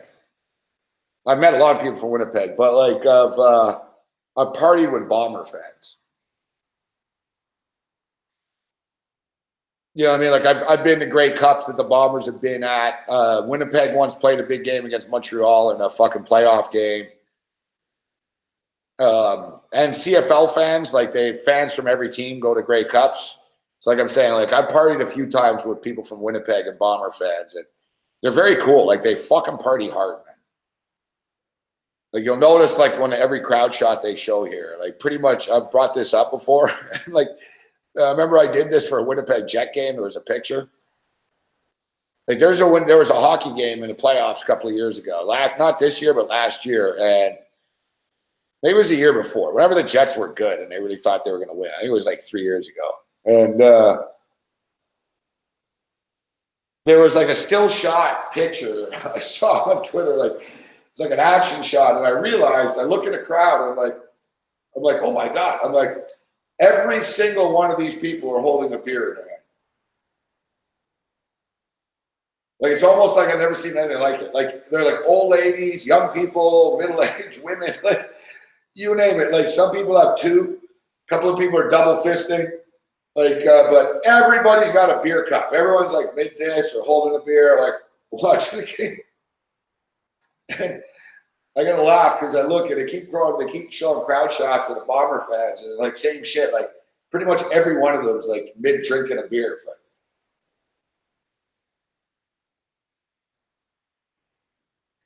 That's the thing with the CFL, that it's a fun time.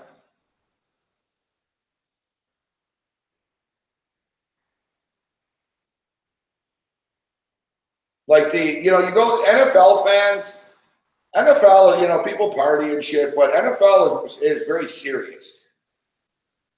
Like you go to an NFL game, it's very serious, like in the stands and like the crowd. Like anyone in an NFL game for the most part is a fucking nut job, diehard, like crazy fan. Like NFL games, there's not a lot of casual fans at an NFL game. It's like everyone's like, you're a fucking nut job. You know what I mean? The stadium, it's an all-day experience. You're not just going casually. Like casual fans will go to an NBA game, right? Casual fans will go to other sport, baseball or whatever. You're not bringing the wife and kids casually to an NFL game. Fucking dodging fucking punches and beer cups and fucking spit and fucking, like NFL games where it's pretty hostile, to be honest. It's not for the faint of heart. Like,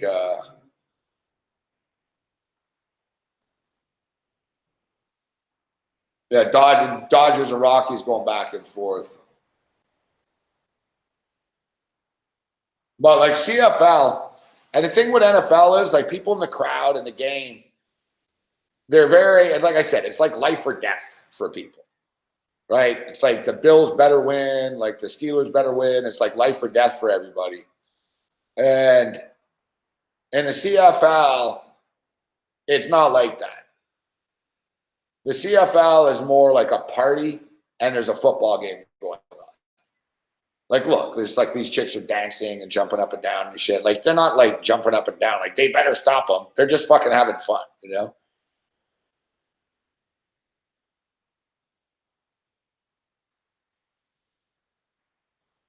Is Trevor Harris hurt already? I think I predicted he would get hurt tonight. I don't want him to, but.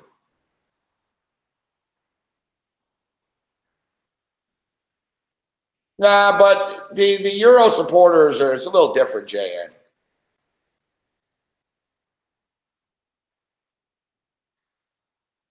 The Euro supporters are like, that's their life and their religion. NFL fans are just stupid idiots. Let's just be real. It's not a religion for them. They're just stupid.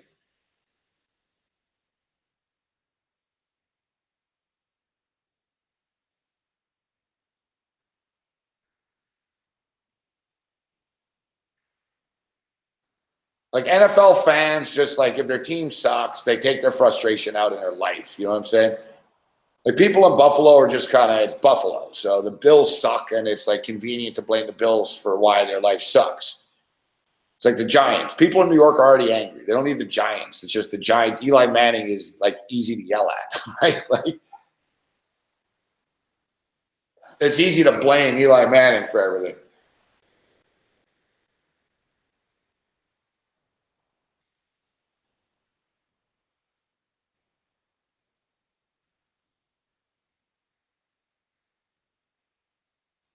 Something that we talked about at the conference yesterday, and the NHL guy brought it up, and he's actually right. It's a good point. And it's been talked about, but even so, this guy's the chief officer of the NHL of like business development, and even he said that the viewing experience on TV is so good that it's a problem, like that attendance is down everywhere. Now, NHL attendance still does well because NHL has like, they're not trying to sell 50,000 tickets. NHL already has like a good niche fan base of diehard fans in most cities, right? So like selling tickets, like the NHL has always been a ticket revenue league. You know what I mean? Like the NHL is different than the NFL doesn't really matter. Like to put it this way, like the Tampa Bay Buccaneers had their lowest attendance since like the 70s last year. All right. The Buccaneers are getting like 35, 40,000 people a game only. Their stadium holds like 74,000 or something. 72,000, whatever it is. Like it was like half empty suddenly. Now it was embarrassing for them and it wasn't a good look, but how much money do they really lose in this? Instead of what? Instead of 212 million, they make 209 million. You know what I mean? Like all the money in the NFL comes from television and merchandising. Everything. The ticket sales is just sort of like icing on the cake for them. So it's different. Like the NHL, if a team doesn't sell tickets in the NHL, they're not making money. Right? Like the margin of error isn't as big because the television revenue isn't as big. It's same with the NBA. Like the NBA's revenue is bigger than the NHL, their TV revenue. It's like the NBA, likes to sell tickets, but they're still making a shitload anyway. It's like Dana White once said in the UFC. Dana White, they did like one of those UFC fight night type things, like in Virginia, in a small town in Virginia. And it was like a Wednesday night. They started at like 6:30 and it ended early. It was on FS1. And it was like the UFC's lowest attendance in years type shit. Like it was like a new modern record of lowness. They got like 3,800 people or 4,000 people. But like I said, it was, the prelim started at 5:30 on a Wednesday and it was like in Virginia somewhere. And Dana White, who's never honest, actually was honest. And he said after, he was defensive about it. So he told the truth. Somebody said, "Oh, Dana, are you worried? You only got 3,800 people or whatever." And he actually said, "I don't give a shit if there was 3,800 people, 38,000 people, or 38 people." And he said, fucking way honestly, he said, "This card wasn't to sell tickets." And he goes, "Quite frankly, he goes, we don't give a shit how many tickets. It doesn't matter to us how many tickets we sell." He said, "We're providing content for Fox, who pay us a lot of money." And that was the deal. Fox asked for it. Fox said, "Listen, can you guys do something on Wednesday for us? And can we eat up some airtime here?" And UFC were good partners and said, "Yeah, sure. We'll do a card on Wednesday since you're giving us $110 million a year. And if you want it on Wednesday, we'll do it on Wednesday." Right? And they knew they were going to bite the bullet. But Dana said after, he said, "It doesn't matter if there's 38 people or 38,000 people." He said, "It doesn't affect us." And he was right. They like to sell tickets. That's just like bonus icing on the cake, that money. But all these sports teams, they're not driven by fucking money, by the ticket sales, really. But the CFL is. That's what I'm saying. Like the Alouettes don't get it, you know what I mean? You just start losing money, right? It's like, yeah, you're getting some TV money, but fuck Edmonton or shit. They can't even get a fucking first down. Trevor Harris, like that's what I knew he wouldn't be good tonight, but I didn't think it'd be this bad. Like, dude, why do you throw it right now? He's there. You throw it behind him. Like Trevor Harris is all rattled. I knew this would happen. Now they play a good team. Watch this too. Watch. He's going to miss this field goal after he made the one that beat us. And now this one's even closer. Watch. He's going to miss. It's only 24 yards. He'll still probably fuck it up. Oh, no. It's good. All right, so we're up to 43 right now. We need 2 fucking touchdowns. That's just for a push. There's still a full quarter left, but 13-20. I'm getting pissed off here.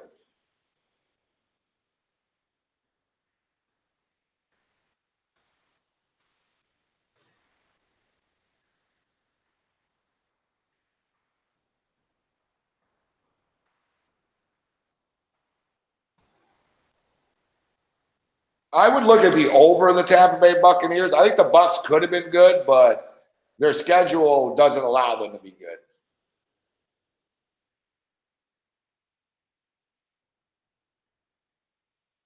There's just too many obstacles. Their schedule is a fucking killer.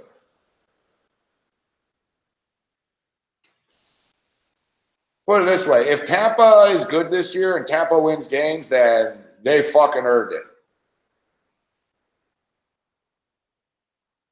Like it's a murderer's row. It's just one week after another of screw job and this road trip and that road trip. And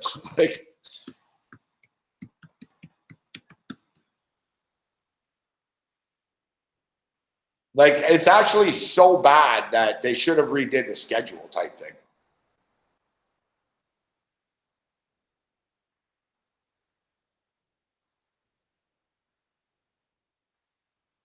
Here it is, Tampa Bay. It'll be a long stretch for Tampa. Tampa home fans without their Buccaneers.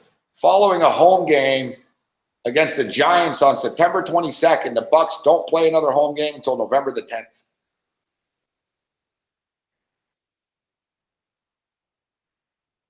From September fucking 23rd until November the 10th, they don't play a home game. Like, it's fucking insane. They won't be able to survive it.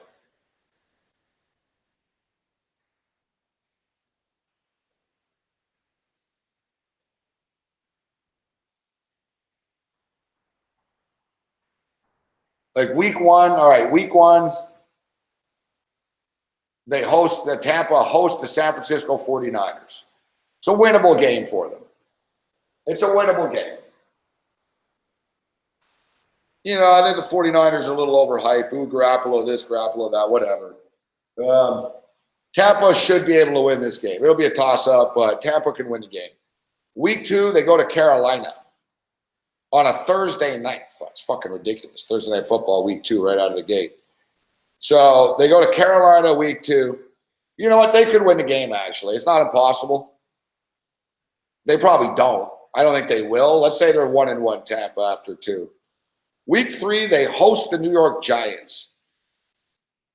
Like, basically, if you're betting like Tampa's win total for or against, it's sort of, you know, this first 3 weeks will be sort of a telltale sign. Like, if somehow the Bucs like run the table or fucking go 2-1 out of the top here, they're gonna have a puncher's chance of getting through it. And I think they could be 2-1. Like, quite frankly, to me, Tampa and San Francisco are very evenly matched. It's Bruce Arians' first game in Tampa. They'll be ready. Like, you know, if I had to pick this winner right now, I'd say Tampa wins their home opener. They'll go to Carolina on Thursday and lose. It'll be a close game. They'll probably cover, but they'll lose. Week three, they go back home and they play the New York Giants. Winnable fucking game. You know, winnable game against the Giants. So, toss up, but winnable. So let's give them the benefit of the doubt and say they're 2-1. Then the murdering, this is when the bullshit begins for them and it gets hard. And realities settle in. Because people will be high on the Bucs early. Hey, look at this, they're 2-1. Yeah. And then they go to Los Angeles in week four. In week five, they go to New Orleans. So back-to-back at Rams, at Saints. Following week, they're in London to play the Carolina Panthers. They have a bye week coming back from London. Then they go to Tennessee to play the Titans. And then after that, they go to Seattle to play the Seahawks. So that basically they have 5 road games in a row. At the Rams, at the Saints, versus the Panthers in London, at the Titans, at the Seahawks. It's unheard of. So look, they play 5 games in a row away from home. Now let's look at the New England Patriots schedule. I bet you that the Patriots do not play more than consecutive road games at any time this year. Like, I'll be shocked if they're playing 3 straight road games. I bet you they're not.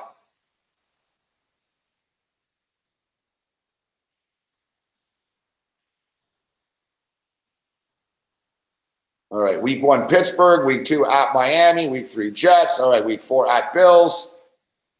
All right, so they go back-to-back at Bills, at Washington Redskins. All right, it's back-to-back road games, but geographically, you know, you're going from Boston to Buffalo and Boston to Washington. It's like, it's nothing. New York Giants, at Jets, then Cleveland Browns, at Ravens. Bye week, at Eagles. All right, Cowboys, at Texans, Chiefs, at Bengals, Bills, Dolphins. See?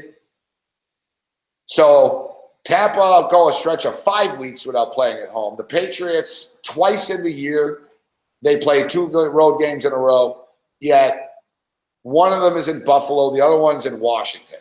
All right? No travel. The other time that they go back-to-back on the road, they have a bye week in between. Like, this shit all counts and adds up. Why? Because they want New England to do well. Why? Because they don't give a fuck about Tampa. So, like, the NFL will say, no, it's all random and the computer made the schedule. It's like, well, it's funny how your computer schedule fucking always seems to fuck bad teams and reward good teams. It's the same thing with the Bills. We go through this shit all the time.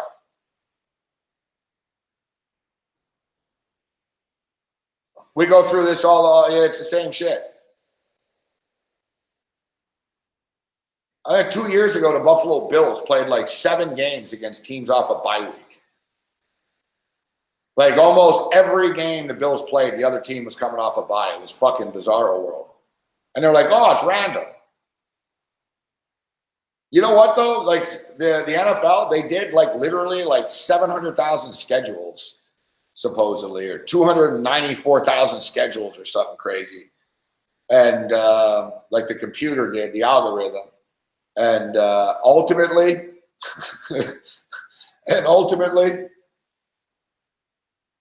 that was like the best one they got.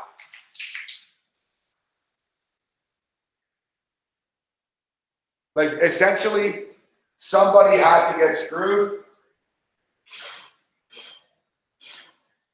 Somebody had to get jobbed, and they figured, all right, it's Tampa, you know? It's such a travesty, guys, the Tampa Bay Buccaneers schedule. It's such a travesty that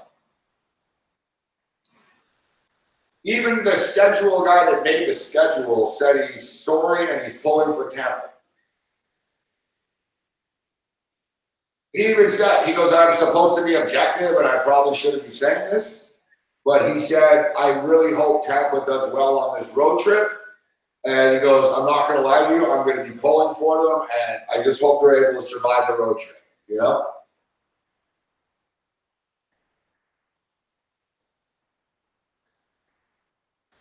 Now, on the other end of the equation, though, guys,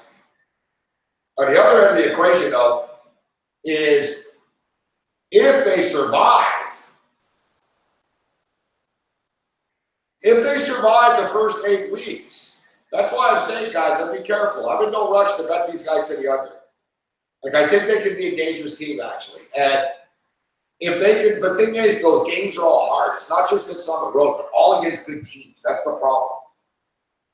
Like, what's the best they could really do out of that 5, you know?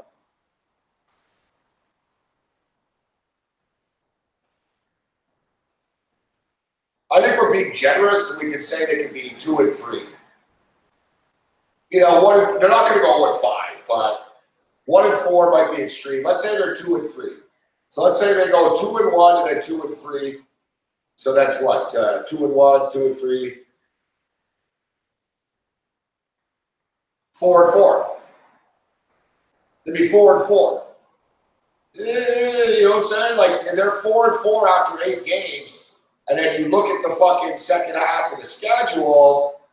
And suddenly they have fucking another 4 home games left. You know, Tampa could be in the picture a bit.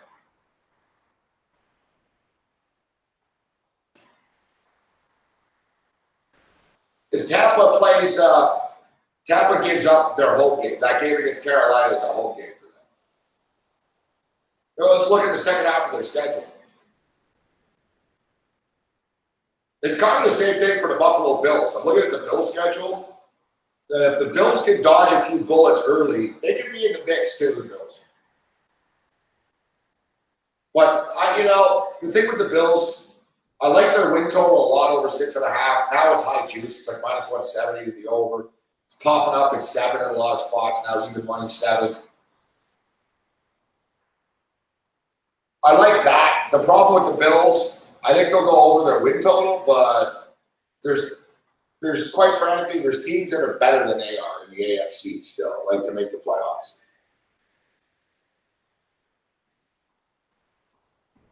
There's only 2 wildcard spots. And the Bills, the Bills are good, but they're not better than they're not better than a lot of teams that are in the mix.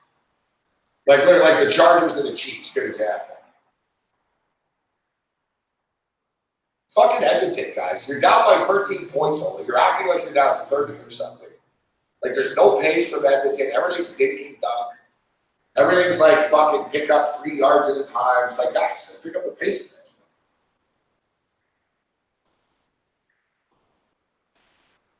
This team always screws me.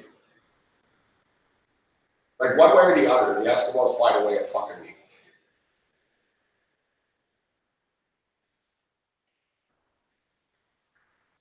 Like, look, Dave, Doug. Like, basically, Winnipeg are not in a prevent, but Winnipeg are dropping back. And you could argue that Edmonton taking, you know, whatever. I'm just bitching because I have the over. We're going to lose the over. We're fucked. You know what sucks, too? I like the teaser to the over with fucking, with Winnipeg. See, like, look at this. Like, you just threw the ball. You picked up 1 yard. Like, Trevor Harris is just like, dude, you're only down by 13 points. Are you guys trying to win this game?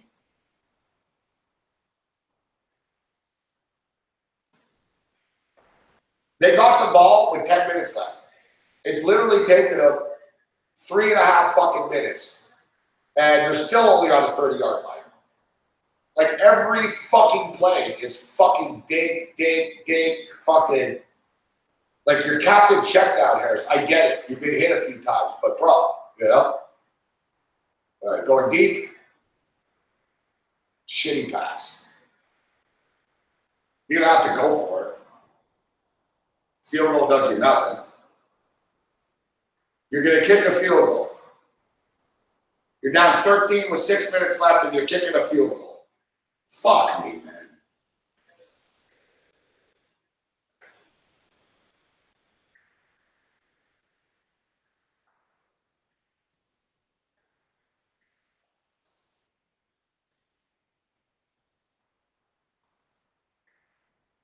Of course, Doug gets played in the wide receiver. Yeah, Doug. Yeah.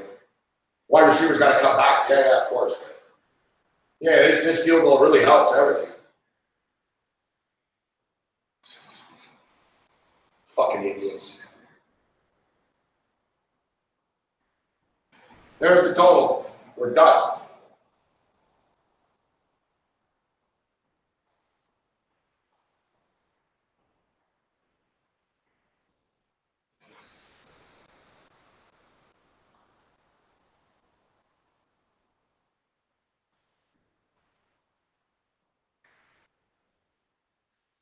Yeah, we're done. Because now we need 57. We need 11 points. We don't even need 10. We need 11, in fact. So we're still in the same boat. We need 2 touchdowns. Like, it's just, it was a pathetic drive. I fucking should have, I should have hammered Winnipeg. I knew Winnipeg were better than Edmonton. Whatever, we'll get the split. But we hit that parlay. Fuck, man, it pissed me off. What's up, though, Big Carter Leo?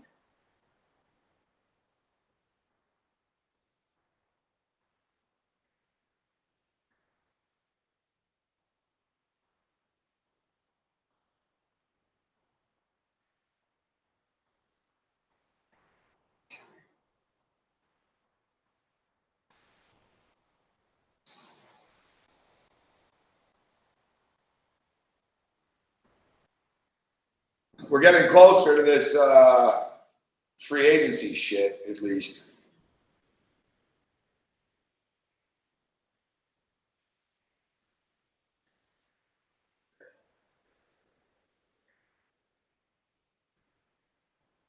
Twitter's blowing up because Kawhi Leonard supposedly is meeting with the Lakers and the Clippers.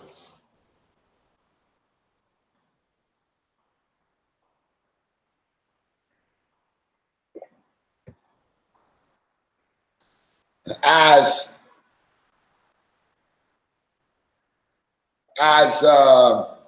he's in Barbados right now, wearing a Toronto Blue Jay jersey.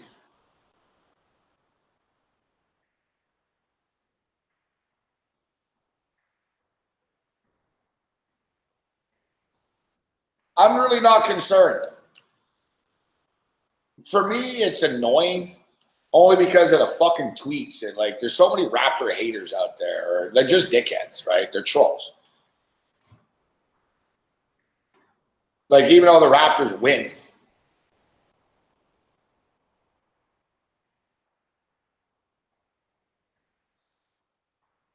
like even though the Raptors win the title, it's still like they still chirp. It's like, oh, Kawhi's gonna leave. It's like if Kawhi leaves, he leaves. Like, it's not the end of the world. It's not good.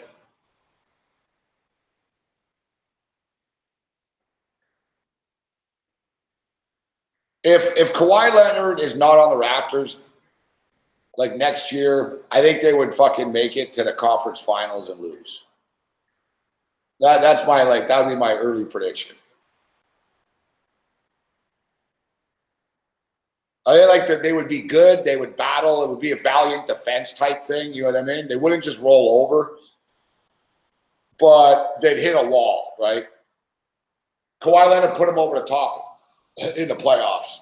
Like in the regular season, they'd be fine without Kawhi Leonard. Like it wouldn't really change that much. I hate to say it, but it's true.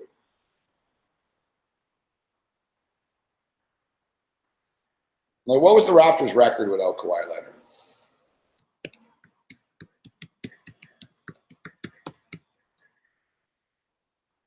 I think it was 19. I think it was 19-3. No, okay. Here it is. 17-5. 17-5.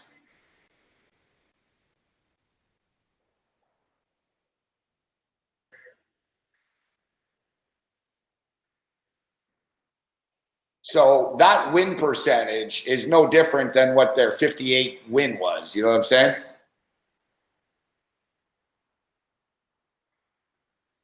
Like there's no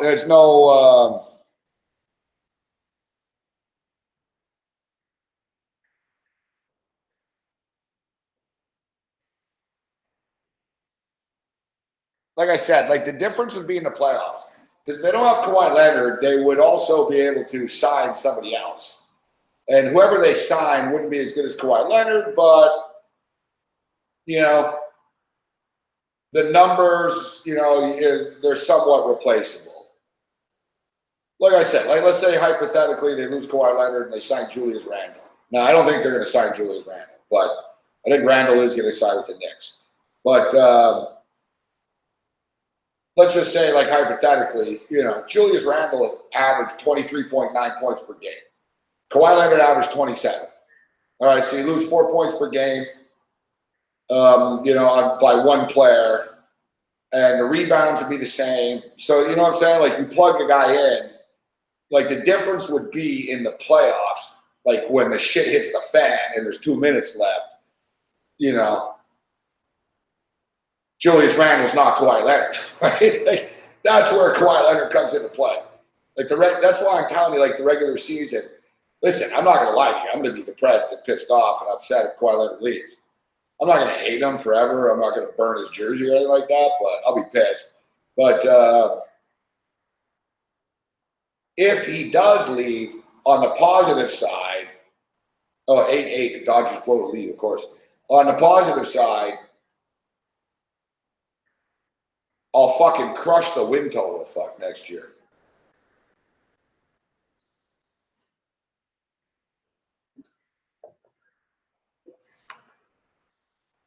If there's no Kawhi Leonard, like right now, the win total is 52.5 for the Raptors. It's 52.5.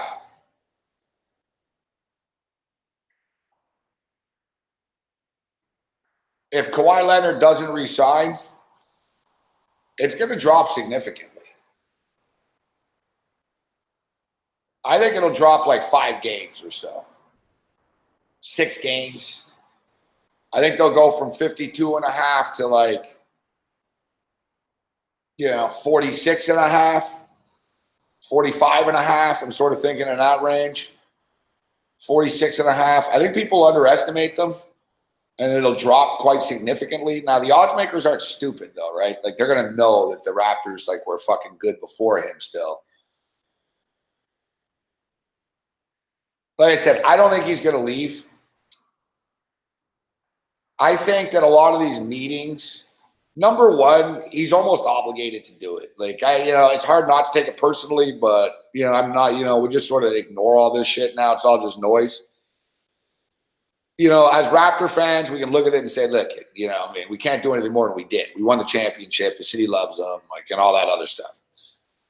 Right? So part of me is thinking, I don't even know why he just doesn't tell everyone in the NBA, listen, I'm staying here for a couple of years. But at the other point in time, Kawhi Leonard's been underpaid over the years. He hasn't made as much money. He got fucked around by the Spurs, and it's the first time in his life that he's under control. He's not under control, right? It's not for us to judge that. You know what I'm saying? For him as a man, he's paid his dues. He got drafted by San Antonio. He got traded to Toronto. Let's be real. It wasn't his first choice to get traded to the Toronto Raptors, right? He did it. You know what I mean? He didn't bitch out. He said no to Boston, and he said, all right, I'll go to Toronto.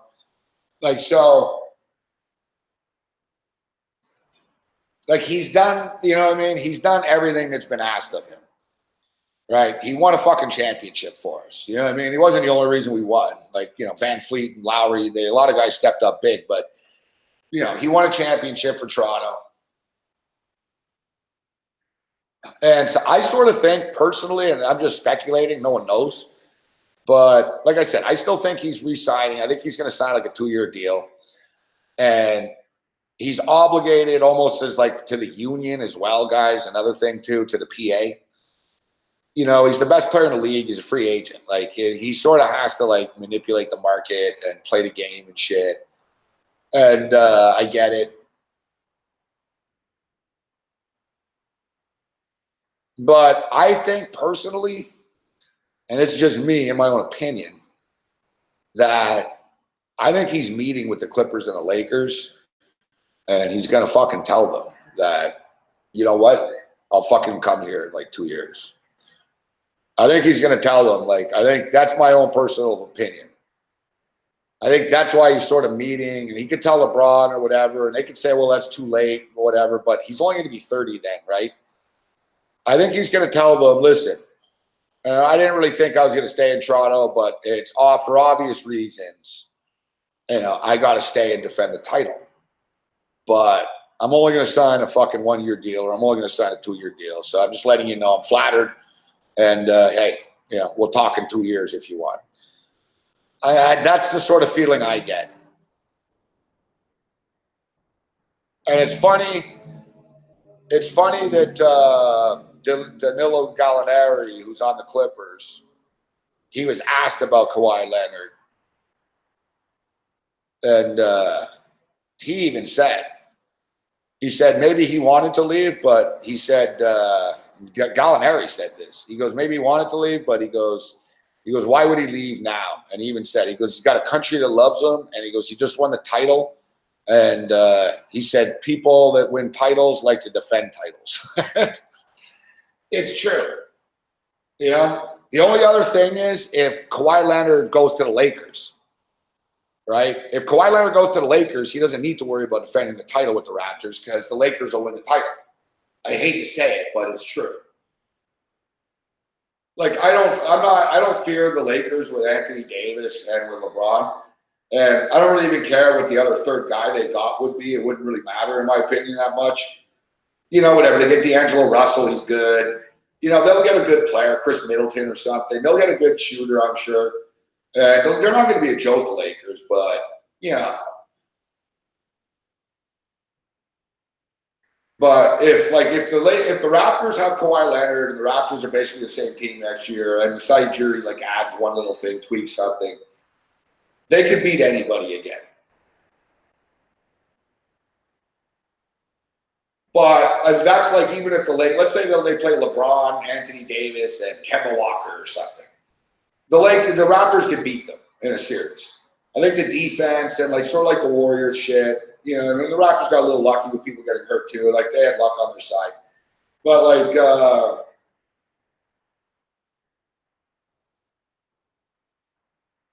Like to me, like Kawhi Leonard's the only guy though that really makes the Lakers like right away, like, oh yeah, you can't beat them. And I don't like admitting it because I don't even like them. I don't like LeBron, and I don't like Anthony Davis. But if you have LeBron, Anthony Davis, and Kawhi Leonard, you're not topping that. It's too, but it'd be too much to deal with. It would just be too much. You know what I mean? Like, they wouldn't be able to afford anybody else, and that would be a problem.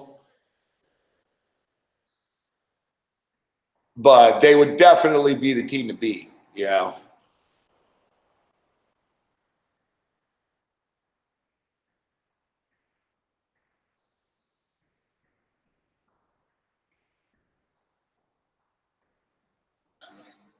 The thing is, I don't think Kawhi Leonard, though, Kawhi Leonard's not going to want to be like LeBron's sidekick. And even if you're Kawhi Leonard, LeBron's still bigger than you, right? Like it's still his operation. It's his team. It's his like show. He runs the organization, his agent. I just don't think Kawhi Leonard's going to want to deal with that bullshit. And I don't think Kawhi Leonard's going to want to go to the Clippers right now because he knows he's not going to win. The Clippers won't win the title even with Kawhi Leonard.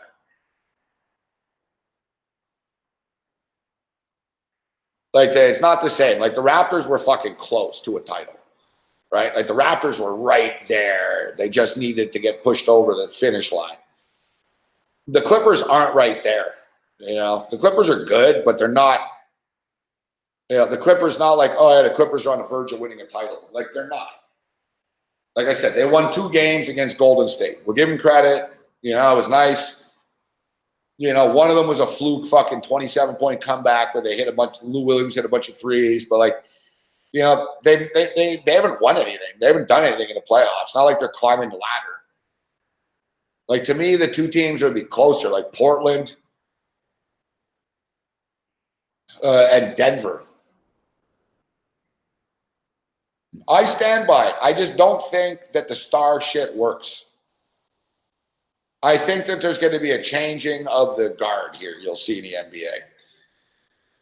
Look at fucking Edmonton. They're going backwards, these fucking idiots. There's going to be a changing, I think, of the guard in a sense, or the mindset. And I think the smart teams will figure it out quicker than the other ones, than the Lakers and the Houstons of the world. Like the Lakers in Houston are just like in full out, like, let's get any fucking star player we can type shit.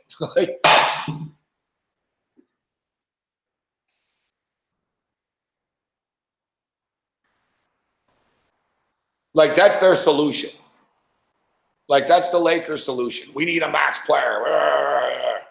Right? It's like, all right, get the max player, but then you're stuck with them. You know what I mean? Like you better get the right one. Because, you know, they all look good fucking in the offseason, bro. It's like I said, it's like, you know what I mean? It's like teasers and fucking trades and fucking lap dances, strip clubs. It's always a good idea before. Like, yeah, you know, they look good.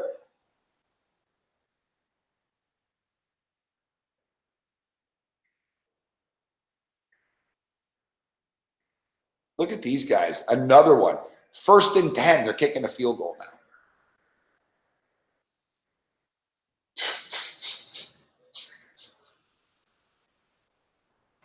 Wow. Jason Moss has always been fucked, man.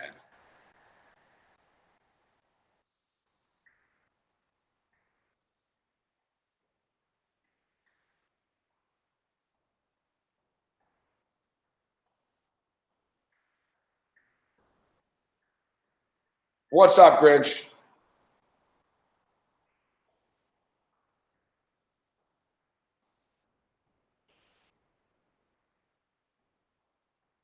I cannot believe they fucking went for a fucking field goal, man. Dude, like he just kicked it. He went conservative before.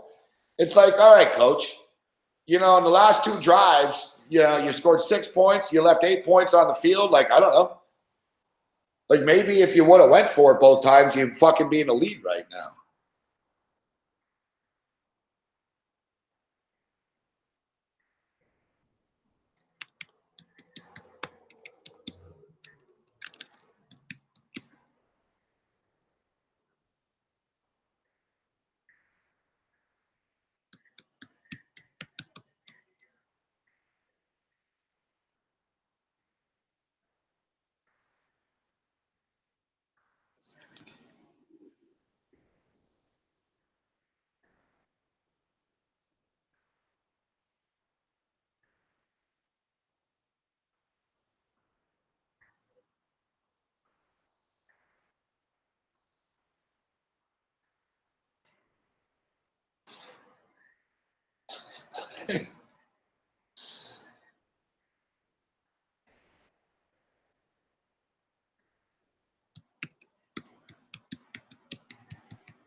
Moss is the Mike Tomlin of the CFL.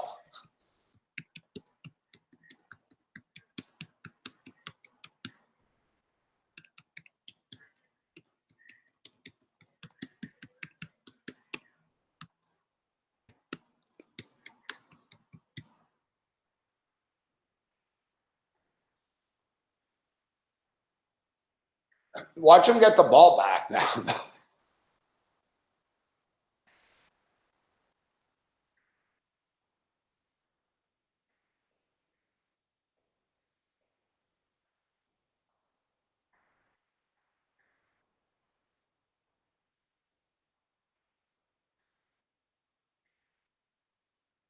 Winnipeg is like taking the pedal off the metal right now.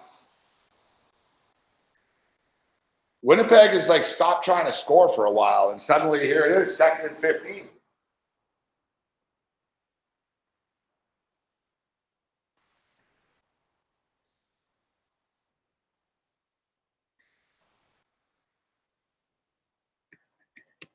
Watch this work out, though.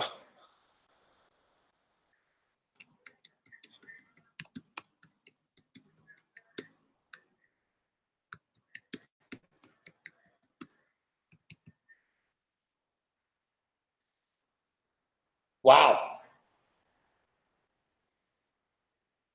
So they're getting the ball back. This has actually worked so far. Yeah, I got to give you a little bit of credit here, Moss. I'm not going to lie. This is on Winnipeg, though. Like, Winnipeg is like you're playing, like, I don't know what the fuck Winnipeg's doing. Like, Winnipeg is like just done nothing for the last 12 minutes of this game. They've just like, they're acting like they're up by 50 points or something. Like, suddenly they've just given the ball back to Edmonton with 150 left.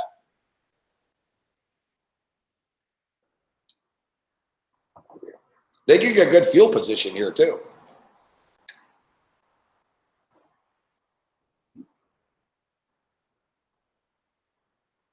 All right, there's the punt. Nice punt.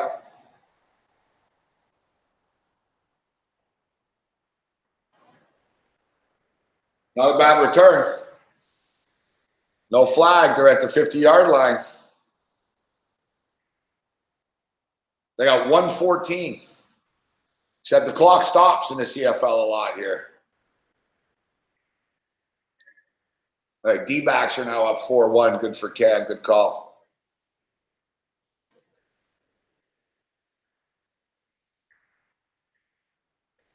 I got to give credit to Moss. It worked out, but I don't know if it's so much Moss as it is fucking Winnipeg. All right, so Harris back to pass. They hand it off. No, it faked me out. Give him credit. I bought it. I bought it. They did like a fake little fucking delayed draw. It was a weird play, but it picked up about 8 yards on first down. It only took 4 seconds.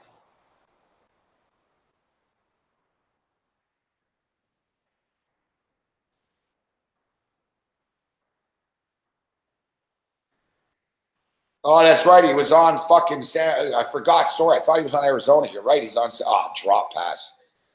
That's a bad drop right there. That was the first down.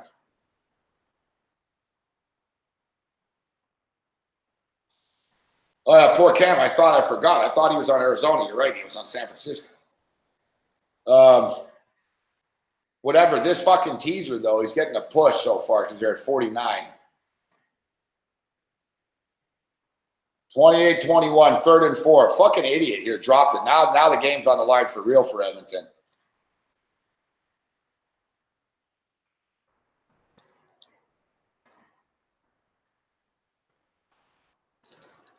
Another drop.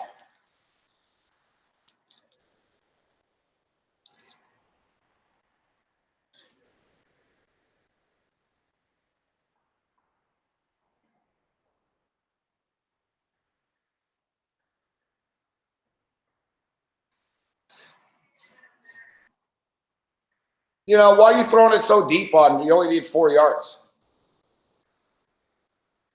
I want an overtime. Fuck.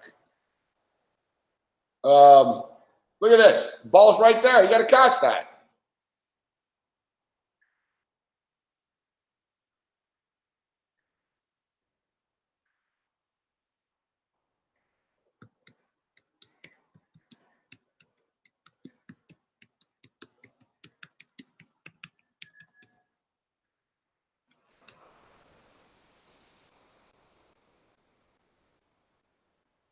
Fumble. Edmonton gets it back.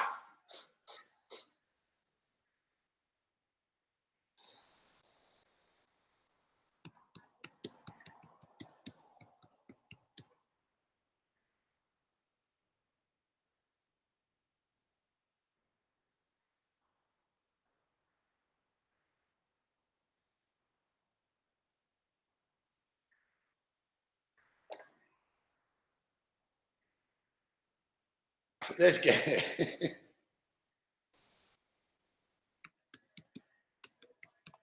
Now this is why you see these guys are in the CFL instead of NFL. It's little plays like this. It's like you're good players, but you know what I mean? Like you just, wow. I cannot believe they get the ball back. Now don't fuck around, Edmonton. You got to go deep. This dink and dunk. Like, again, they pick up 6 yards. Good for you.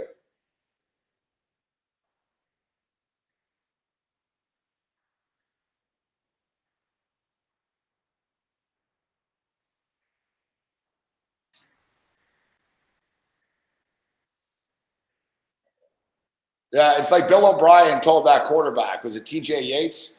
He said, TJ, he goes, a quarterback makes about 65 plays in a game. Or he said has the ball 65 times. See, look at Harris. He could have ran for it. They drop it. Oh, there's a flag now.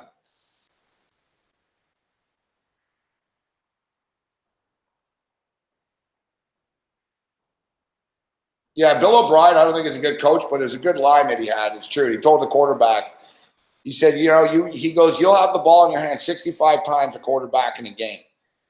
He goes 62. He goes 62 times. He goes, you make the right decision. He goes, those 2 or 3 other times, the decisions cost us the game. And that's basically the deal, right? Like you have to make the right decisions, like every fucking time. And that's the thing why these guys are in the CFL. They're good athletes. They're as good as guys in the NFL, but they're going to drop the ball a couple of more times than an NFL guy. You know what I mean? Wide open here. Doesn't haul that in. Like guys, like what is this fuck?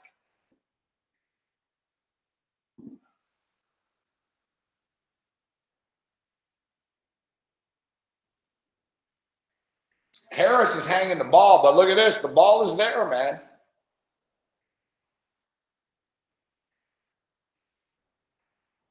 The ball took too long. I don't know. That almost looked like pass interference to me, to be honest.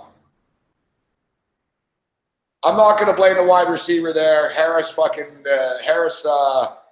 the ball up. Oh, come on, fuck. You got to catch that, fuck, man.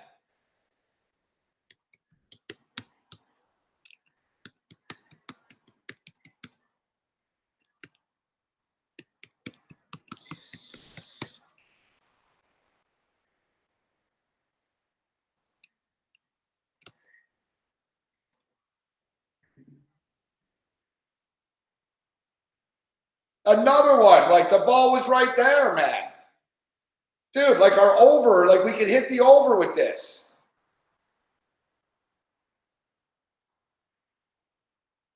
Now he throws it to no one.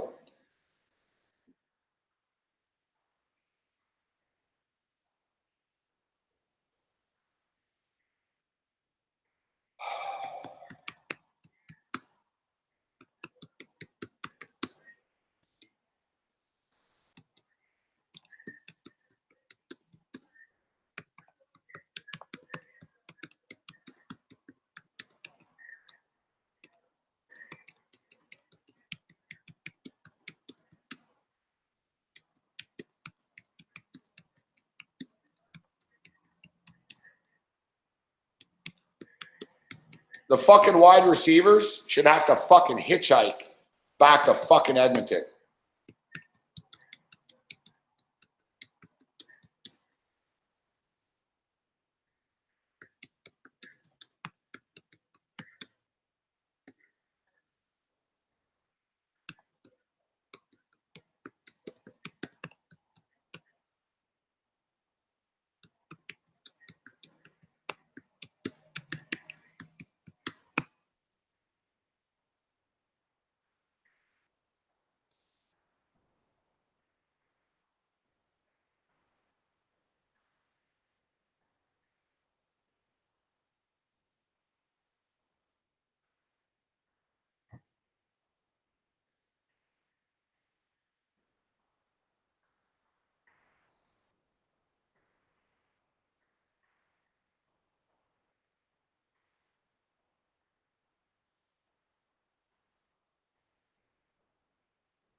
Well, that was frustrating. Listen, whatever. We went 1-1 there.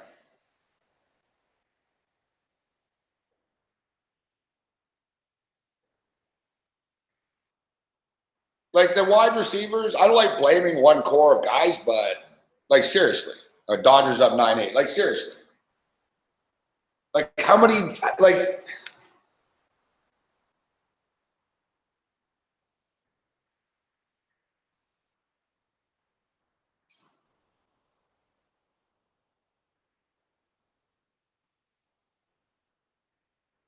none of the passes were perfect. You know what I mean? Like, you know, one of them it hung in the air for too long, and the guy was able to get there. That other one on second down here, it was a nice pass, but you threw it was like 100 miles an hour. It was a little high. Fuck, you know what I mean? Like Harris was a little off, but there was just too many drops, man. Like guys, in the last 4 minutes here, they dropped like 6 passes.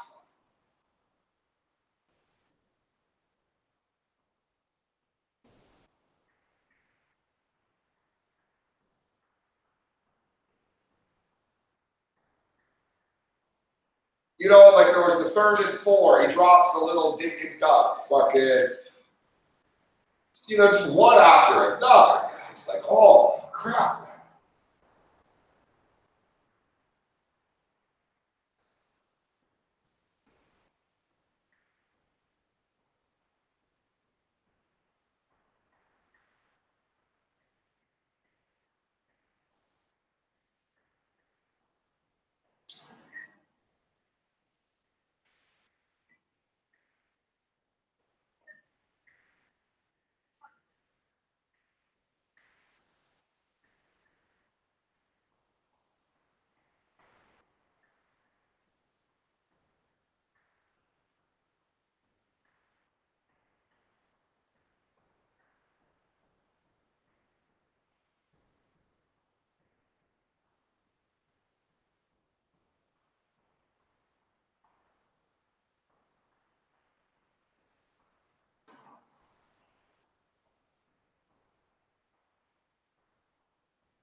Yeah, you're right, Jay. There's the bad beats in football.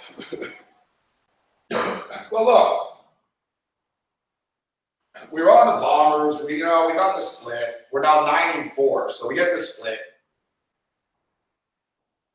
It's just frustrating that we lose the fucking first half because of the last second field goal. Edmonton just, I would have preferred the over and overtime and Winnipeg winning, or whatever. It is what it is.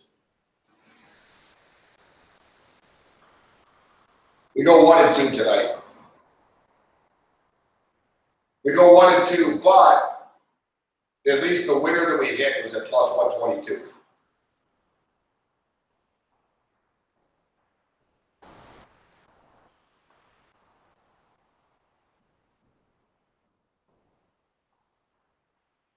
At least we hit the dog, 122 to parlay. But it's time. I'm going to start stepping up a little bit more here in the CFL.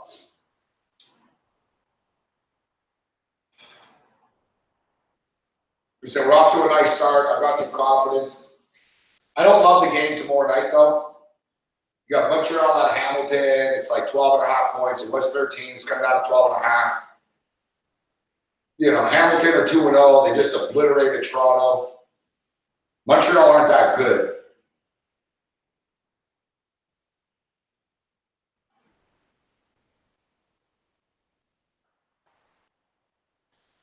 Montreal can make some plays, but their defense isn't very good. Like Hamilton could pick them apart.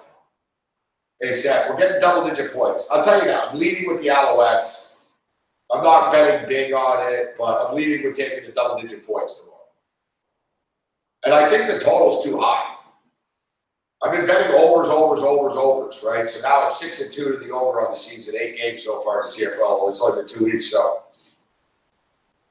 been betting overs. You know, this game stayed under. And it wouldn't surprise me if the game tomorrow night stayed under too. I don't know, it's 58 point. I don't know, it's a weird game tomorrow. Like, I can see it being an ugly game. I have a weird feeling it's going to be an ugly game. Like, I don't think it's going to be a track meet fun game. I think it'll kind of be a shitty game.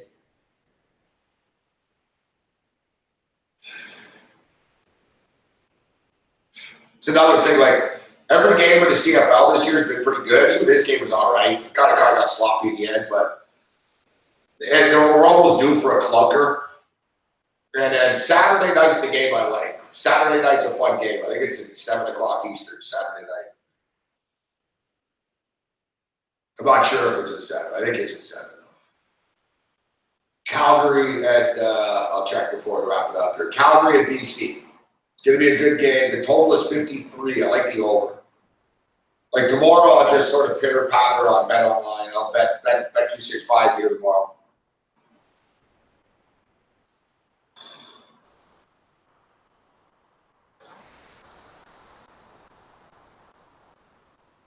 But Saturday will jump up.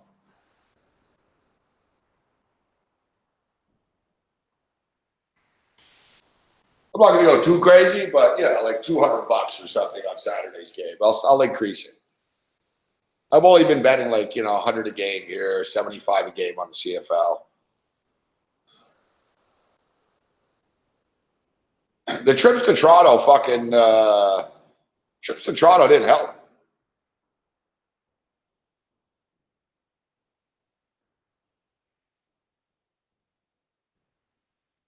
So it's been an expensive month, I tell you. We haven't had the bankroll that we would like, but Illinois' win total, Jan, I don't know.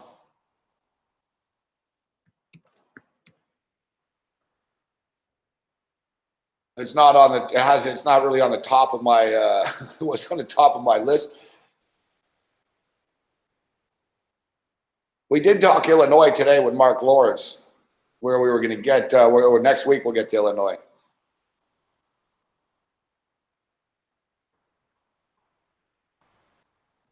I would go over though. Seems like a little low. Yeah, win totals. Illinois is. I don't even know if they have it up right now. Let's see. Oh, Big Ten teams. There you go. Illinois 3.5. So they got to win 4 games. He had a good recruiting class. They open up with Akron. It's a winnable game.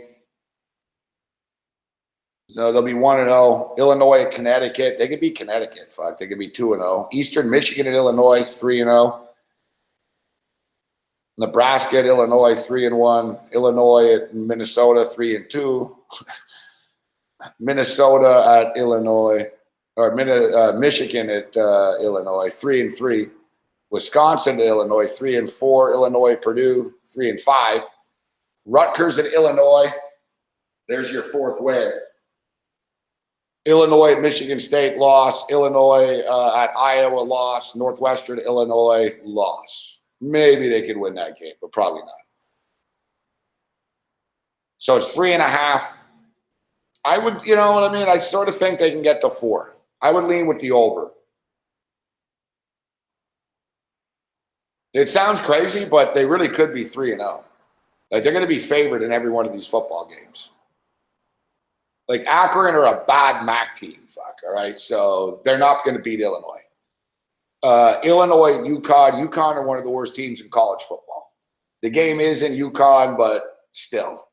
Like Illinois have good recruits. They have Lovie Smith. Like they can win this game. They should be able to beat UConn. Eastern Michigan at Illinois. It won't be easy for Illinois, but their Eastern Michigan won't beat them.